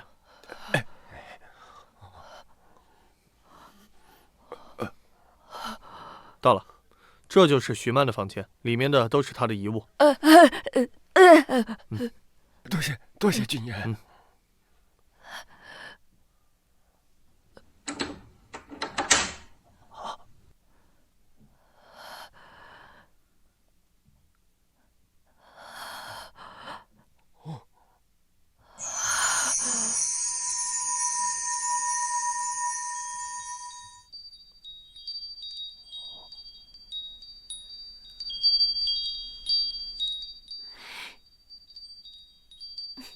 爹，娘，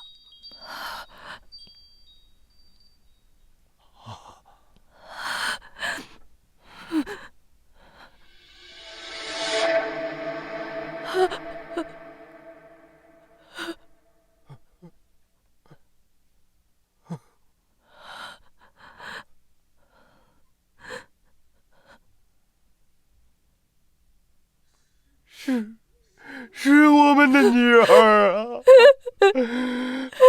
她在大帅府没有受苦啊，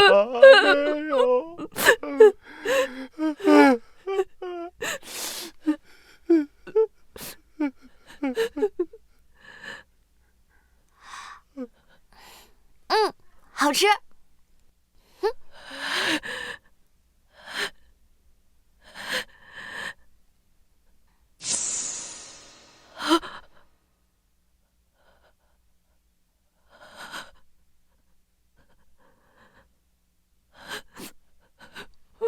妈妈，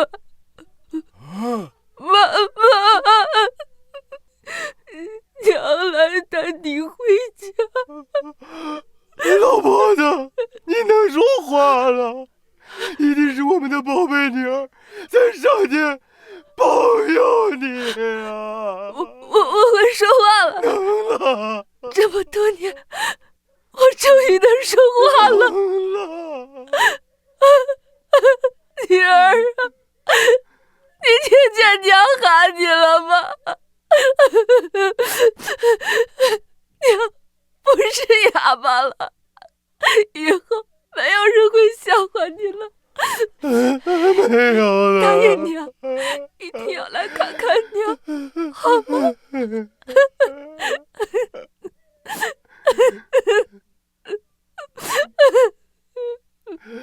走吧，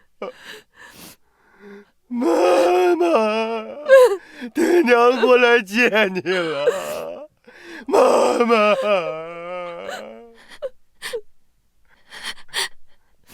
爹，娘，你们一定要好好的，健健康康，平平安安。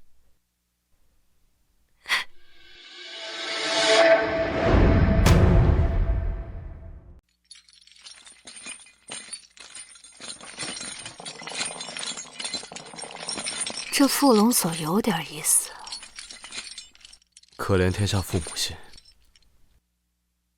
思明小姐，既然我府上事情已经处理好了，明天我亲自带你在金陵游玩，这里有太多好玩的了。如果思明小姐喜欢读书，不必我也可以。了，我马上就要离开了。好，那思明小姐既然有事，我就先不打扰了。哎呀，太感人了！我决定了，以后我弟子制作的劣质平安符只卖给大学生，绝对不坑穷苦百姓。你这，谢谢你，思明小姐。不必谢我，我们是有交易的。你以后就跟在我身边，当牛做马吧。啊？怎么？不愿意？像你这样浑身鬼气淡薄、福缘稀少的人，到了地狱呢，也是废柴一个，能投什么好胎？拿着。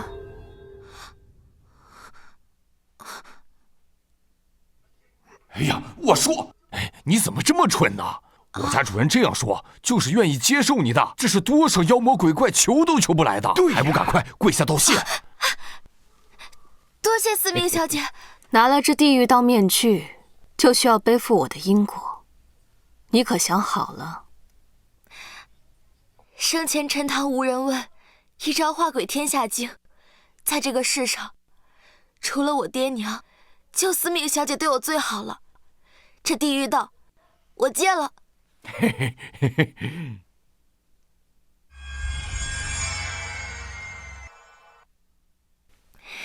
谢谢小姐。怎么？你是能看到我身上有什么东西吗？没有啊，没什么。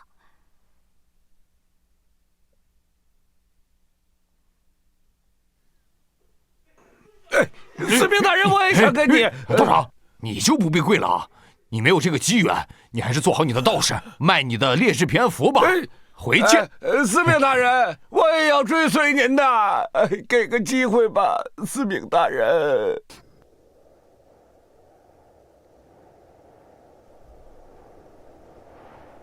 小弟，小妹，小弟，小妹，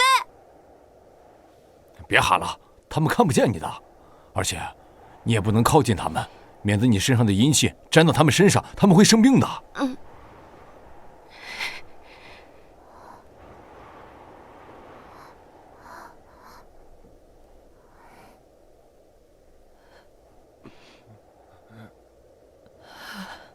小郑、小峰，爹娘回来了。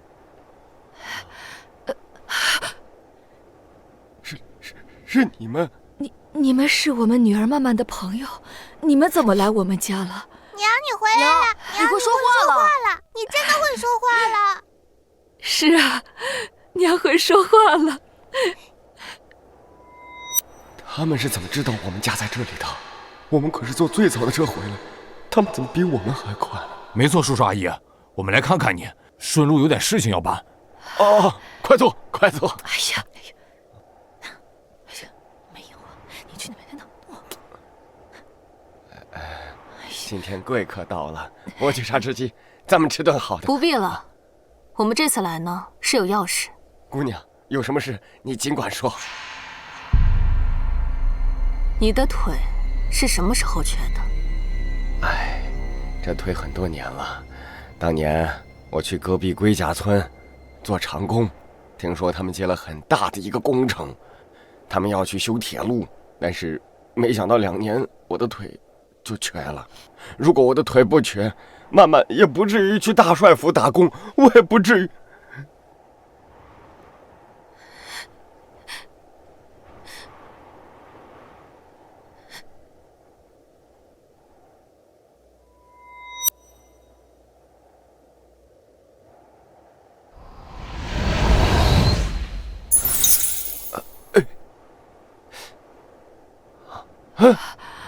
我这腿好了，我好了，我这腿好了呀！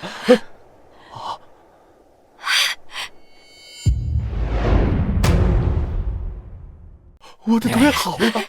那是，我家主人出手，什么病头都能治好。多谢，多谢呀！姑娘，谢谢你，你对我们女儿妈妈那么好，我们真不知道该怎么报答你。好了，我们还有事，就先走了。叔叔阿姨，你们一定要好好生活，你们的女儿也会保佑你们一家平平安安，人财兴旺。姑娘，用过饭再走吧。姑娘，人呢？走得这么快？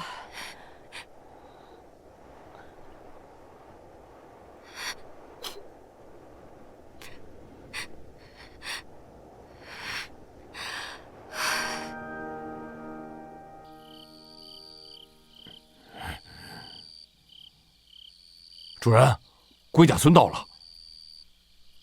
龟甲村，我小时候也听说过，这是我们附近最富有的一个村子。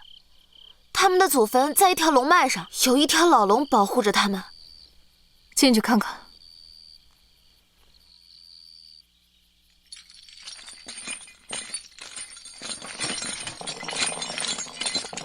哎，你们什么人呢？来我们龟甲村干什么？我们村可不欢迎外村人，赶紧滚，否则对你们不客气。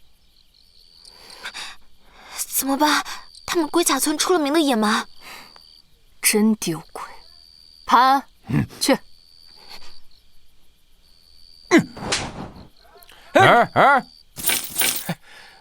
你们跟我废什么话呀？站直了！让你们回答什么就回答什么，回答好的话，这钱就是你们的；否则我大嘴巴子抽你们，懂吗？明白明白。爷，你想知道什么？你尽管问。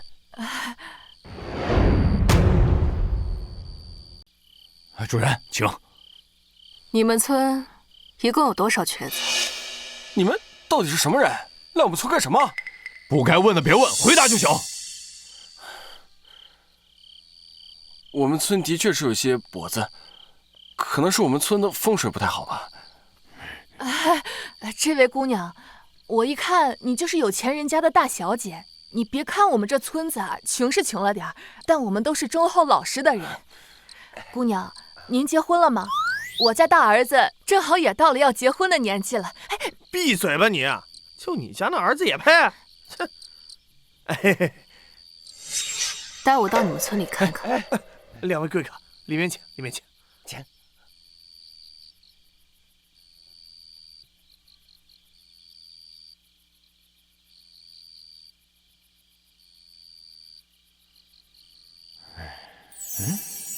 糟了，又一个为我沦陷的女人。可惜啊，我们注定是不可能的。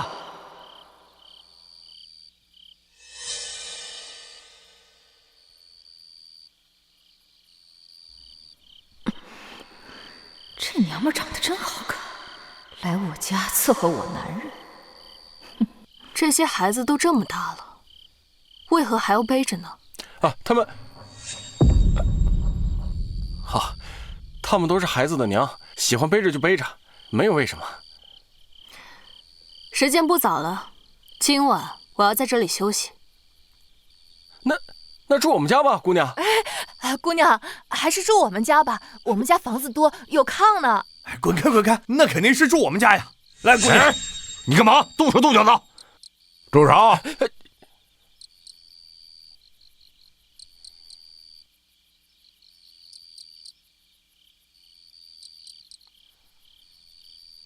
村长，吵什么吵？人家姑娘来者是客，就住我家了。这凭什么呀？好了好了，人家姑娘出手大方，我要是收到1个铜板，都分给你们，我1文不取，行了吧？村长说了算。姐姐，去我家吧。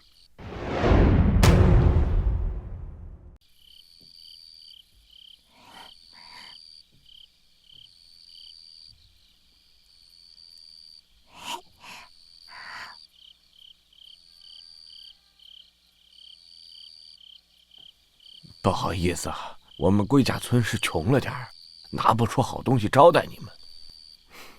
没事，正好我们带了吃的。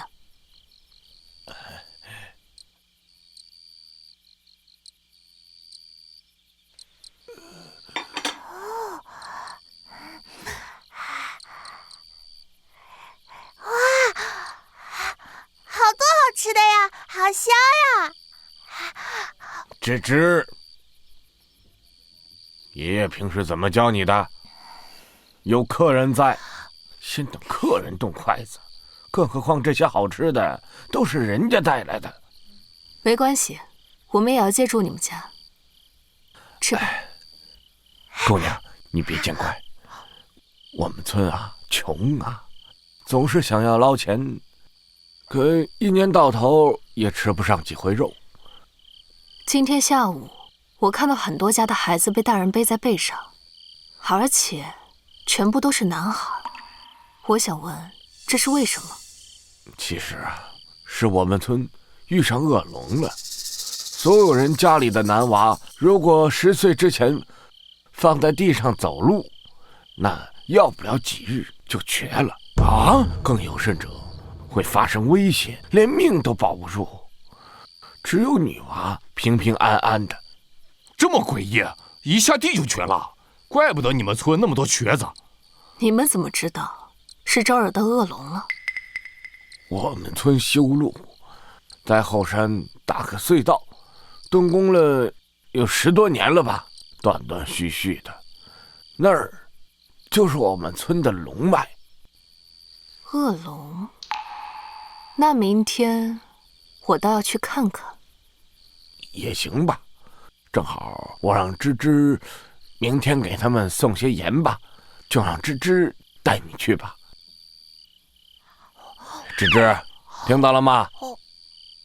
哦，你不会是饿死鬼投胎吧？村长，我终于知道你们家为什么这么穷了。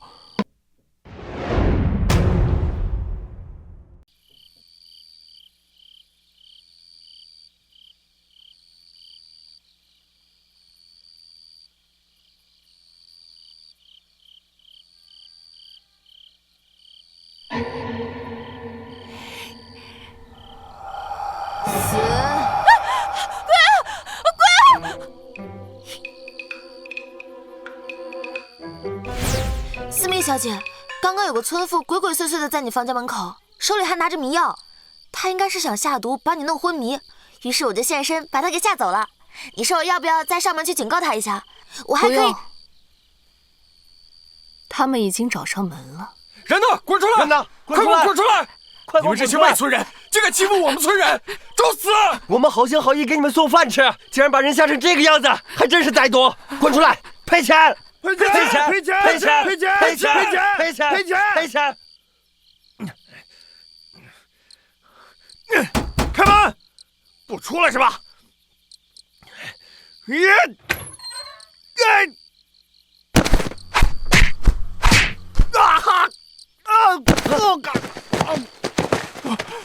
没什么。还有谁想挨打？来啊！老三，又是你！村长，他们这些外乡人打伤我兄弟，现在我兄弟受这么重的伤，让这个婆娘留下来嫁给我兄弟当婆娘。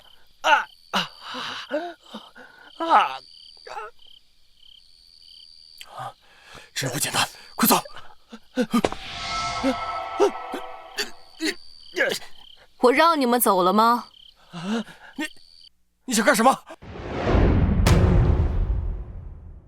你想干什么？我告诉你啊，你嫁给我们村那是你的福分，这不是好歹呀！没错，等你尝过男人的味道，你就恨不得天天伺候我们兄弟俩。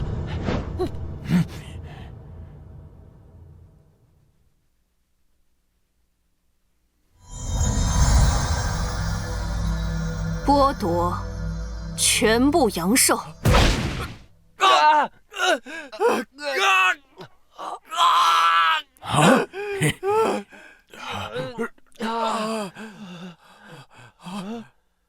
我怎么变老了？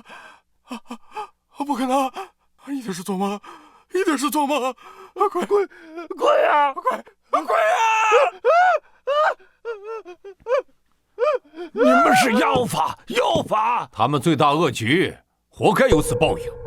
他们也没做错什么，你们又没什么损失。闭嘴！什么叫做没有损失啊？他们要将我们的人迷晕，囚禁起来生孩子，这比杀了一个人更加罪大恶极。难道就非得有一个无辜的人被他们抓起来虐待个10年8年，生10个8个孩子吗？这才叫有所损失吗？我看你也该死，村长！我不是这个意思。回去。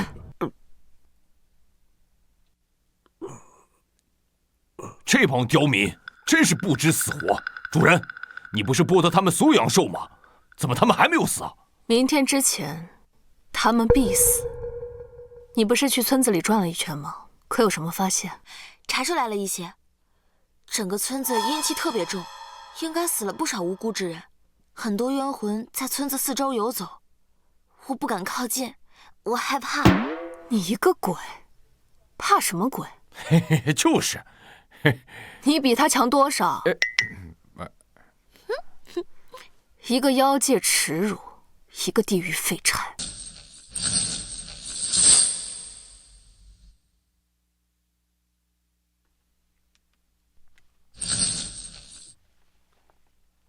芝芝，你怎么来了？阿木说，我爷爷让我带些盐巴过来。他们3个是我们的客人，也要过来看看。3个？2位，我们这山洞脏兮兮的，还有恶龙害人，你们要不就别进去了。我就是为这恶龙而来。带路吧。那好吧。2位请。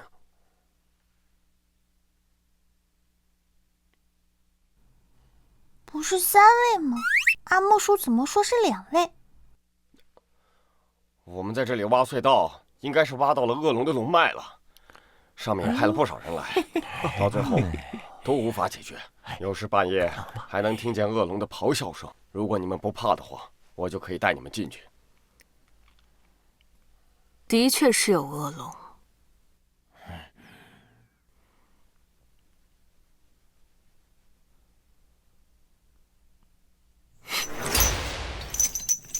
还不现身！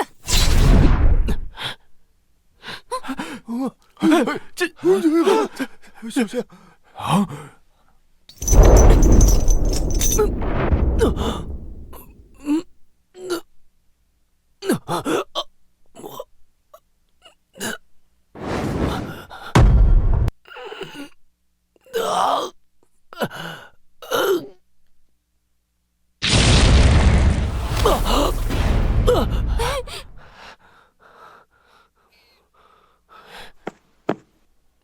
终究还是差了一步，看来天要灭我。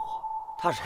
怎么还有个人在里面？是啊，这男的是谁啊？这打扮，难道平日里是他在作怪吧？你就是这山中恶龙？是，我叫苍素。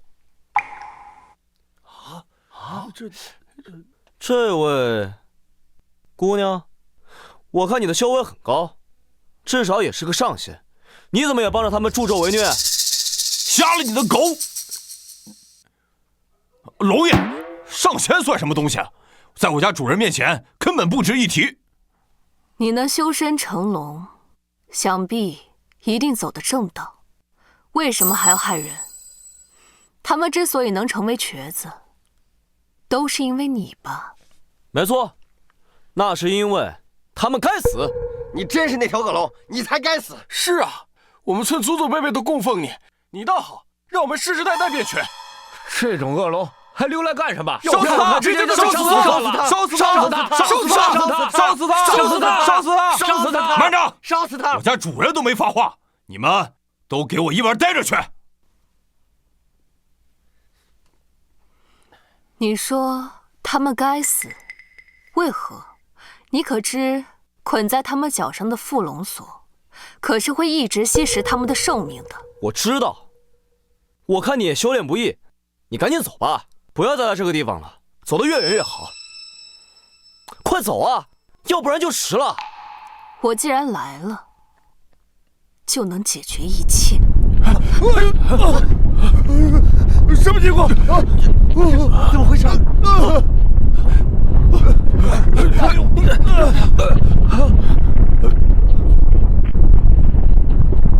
迟了，那东西还是出来了。什么东西？你倒是说呀！这地方阴森森的，不会有鬼吧？我本来就是这山中龙脉，镇压着这里的大凶邪祟。他呢，原本是一位赶考的书生，只不过不知道为什么，他被杀了，让我心生怨气。这些年，我越来越难镇压他了。他时不时就会出去害人，导致这些村民都以为是我祸害了他们。恶龙就是该死！我们先杀了这条恶龙！慢着，还敢在我主人面前动手，你们这是找死！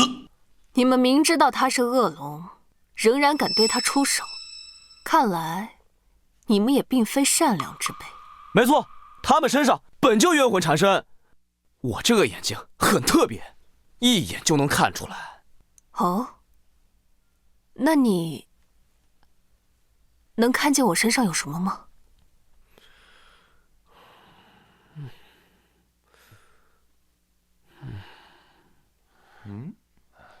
哎呀，你是上仙之躯，自然是任何妖魔鬼怪都无法靠近。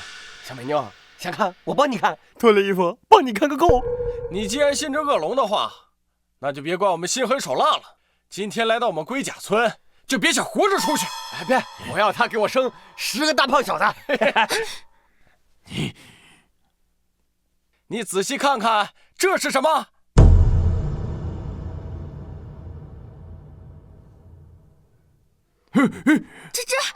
芝芝，你是不是感觉浑身无力，想要睡觉？我们的迷香味道如何呀？如此肮脏的手段，也来对付我？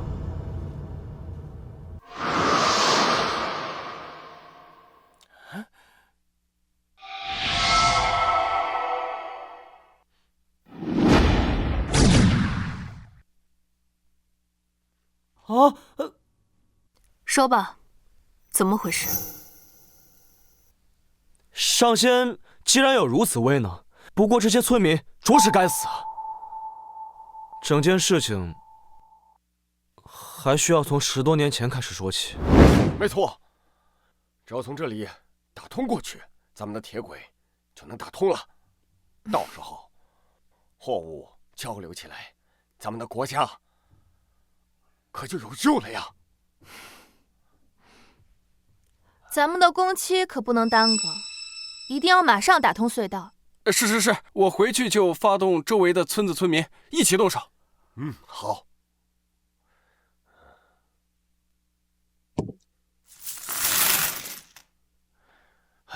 这些呢是第一批工人款。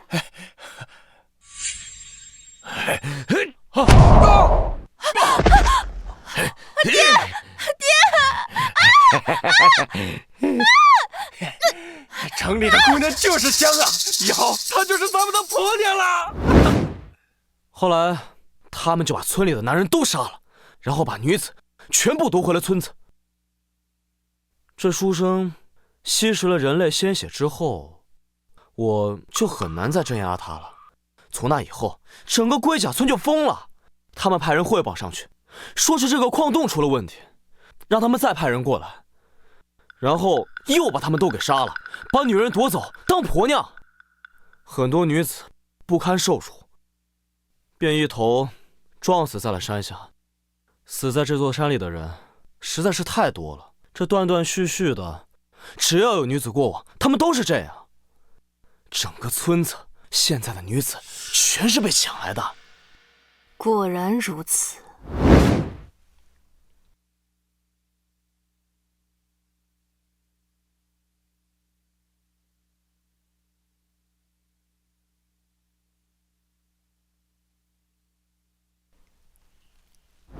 所以，你就用了缚龙锁，干脆把他们通通变成瘸子。没错，我就是希望他们不要再来了，否则都会变成瘸子。只不过，已经迟了。这山里的邪祟已经出去害人了。其实，你早应该将大凶之物放出来。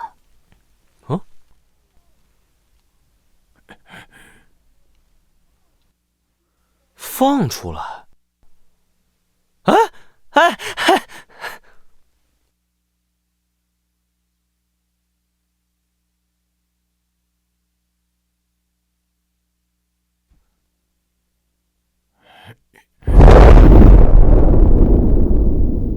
果然，还是来迟了。那个凶物已经开始害人了。他们死有余辜。不错，那个凶物吸食的鲜血，原本就是被他们害的人的鲜血，吸食了，自然是要来报仇的。只是可惜了，这可是整个村子的人。在我这里，从来没有法不责众。有我在，那妖物不敢出了。一会儿我先离开，你们在这里引他出来。不行啊，主人，没有你在，我们会死的。我也不想死啊。你不早就死了吗？主人，那咱们还有没有什么保命的手段呢？那个洗血水还可以给我们再喝一喝。既然是书生，那就好办了。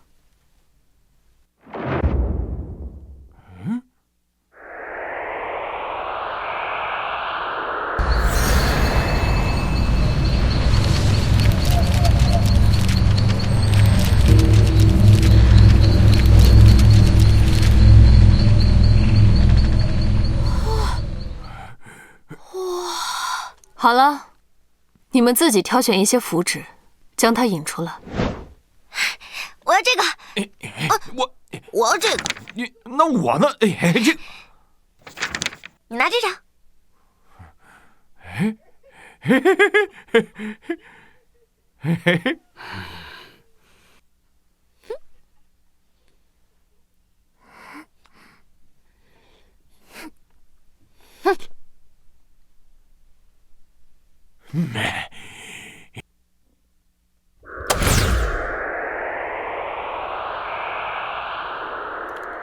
你们都该死！作恶多端，该死的是你！一条快老死的蛟龙，镇压1000年都杀不掉我。今日就更不可能杀死我。你才快老死了呢！我正值当年，原来那是我心慈手软。今天我带了4大高手，必须收了你。就凭这几个废物？对，你胆敢说他们几个是废物？给我冲！撕烂他的嘴！杀！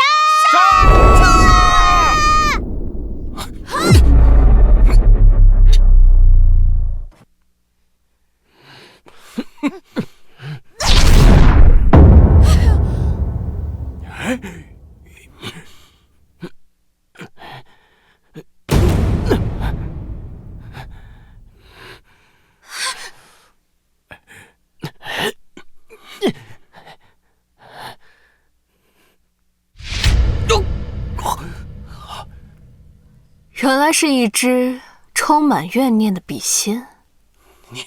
你是谁？别过来，不然我就杀了他。威胁我？你杀不杀他，与我何干？你不是仙吗？难道你见死不救？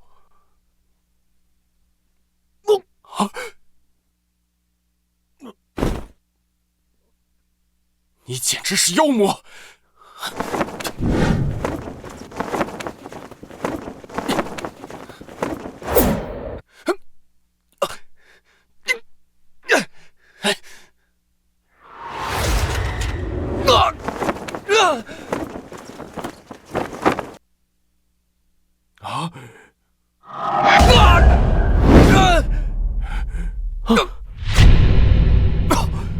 杀了我，你们也得死！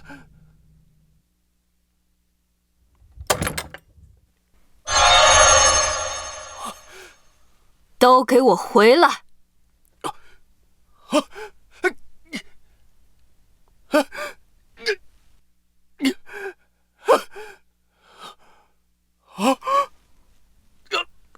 包括你，进去。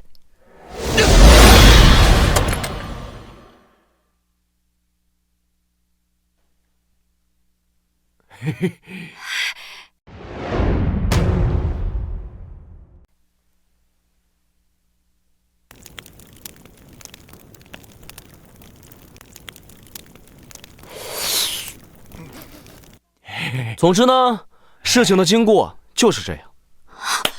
原来是这样，没想到这个书生居然是个状元，因为他没有避讳先皇的名讳，所以就被杀了。他一腔怨气，最后就成为了大凶之物。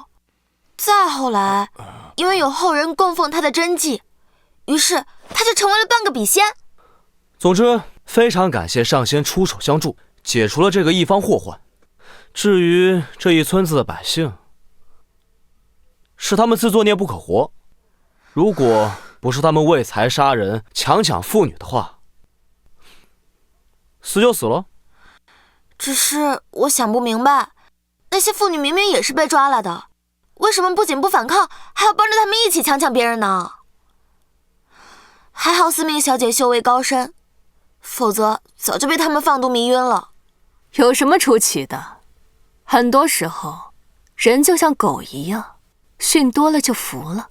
还是我家主人说的有道理，那帮人呐，就是死有余辜。特别是最后死的那个村民啊，他手上可是有3条人命。这种人能死在司命小姐的手里，这是他的福气了。诗如，你连这个都看出来了，你也太厉害了。糟了，他也开始沦陷了。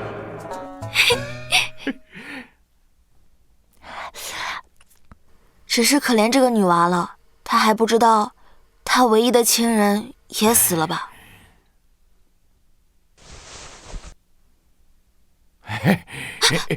诗如，你要干什么？这边，来，你们俩难道就不想知道这本书上面到底写了些什么？我们不想，被小姐知道会被打死的。你都已经死了，你怕什么？你不看，我看。再说了，我看小姐对付笔仙的时候，里面每个字都是宝物。我不要，小姐对我恩重如山，她的东西我不看。你呢？上仙法力通天，我敬他还来不及，我不看。嘿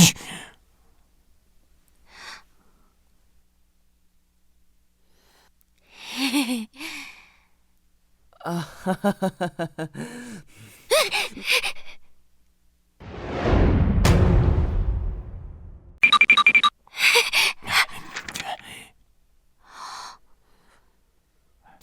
这怎么是空白的？这不可能啊！这明明天天看的呀！这不会是无字天书吧？好香啊，可以吃，快走！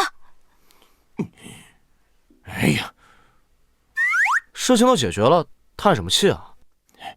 你不知道出事了，出大事了！哎呀，你有没有看到徐曼刚刚看我的眼神啊？哎，他对我的眼神是含情脉脉，热情似火，眼眸里充满了无限的爱意，就要喷涌而出了。不是吧？哎呀，算了，说了你也不懂。像你，如果有我3分英姿，才能明白我现在的处境。哎呀，我自己的事儿还得自己做。哎，你去把徐曼给我叫过来。去啊！啊，嘿嘿，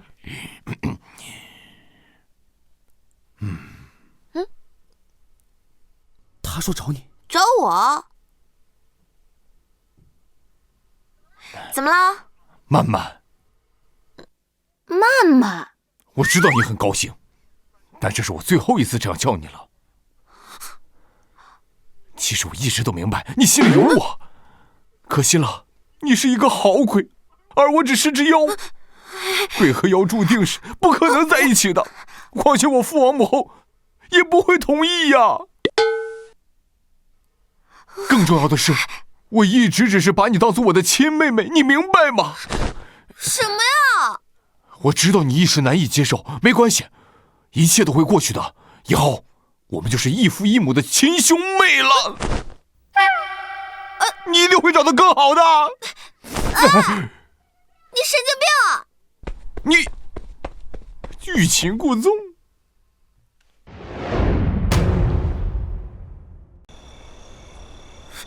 他脑子有病啊！他。姐姐，你是有话跟我说吗？2件事。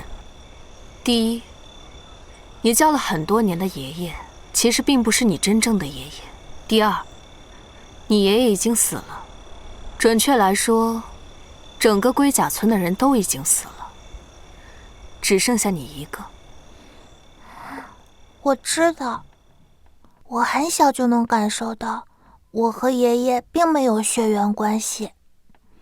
我娘应该是被他们抢来的，那时候我应该在我母亲肚子里几个月大了。你连这个也知道？这是我娘告诉我的。我还知道我爷爷养我是为了让我嫁给村里狗娃他们3兄弟，给他们3个生孩子。其实吧，当个孤儿也挺好的。嘿嘿，怎么会呀？你以后啊跟着我们就好了。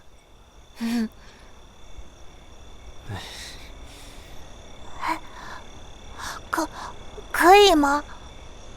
我吃的那么多，也可以跟着你们吗？你也知道你吃的多吗？简直就是饭桶！不要不开心，主人这样跟你说话，已经对你很好了。再说了，主人还给你起了一个封号，这可是莫大的荣幸。什么封号？比如我，妖界耻辱；他，地狱废柴；你，人间饭桶。那我呢？你一边去！别啊，我很能打的，一个人能打10个。你能打有什么用啊？现在出来混，要讲背景，要有实力呀。嘿嘿，我知道了，你是不是嫉妒我？只有你一半帅。哎，我可不是什么善妒的妖。既然你对自己有如此清醒的认知，我就把你介绍给主人，让你当个小跟班。哎，多谢朱兄了。嘿嘿嘿，好说好说。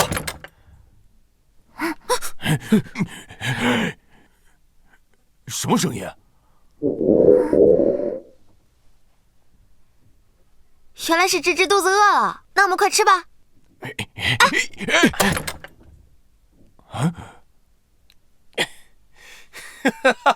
谁也困不住我。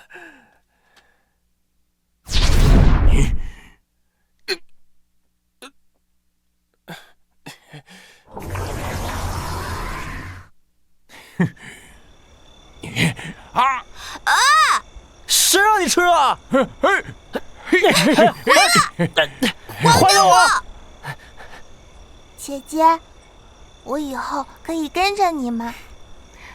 随你吧，只要朱潘安能养得起你就行。你想说什么？说吧。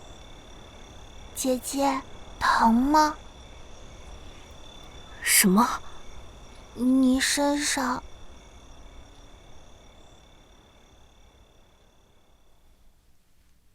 你身上这个东西疼吗？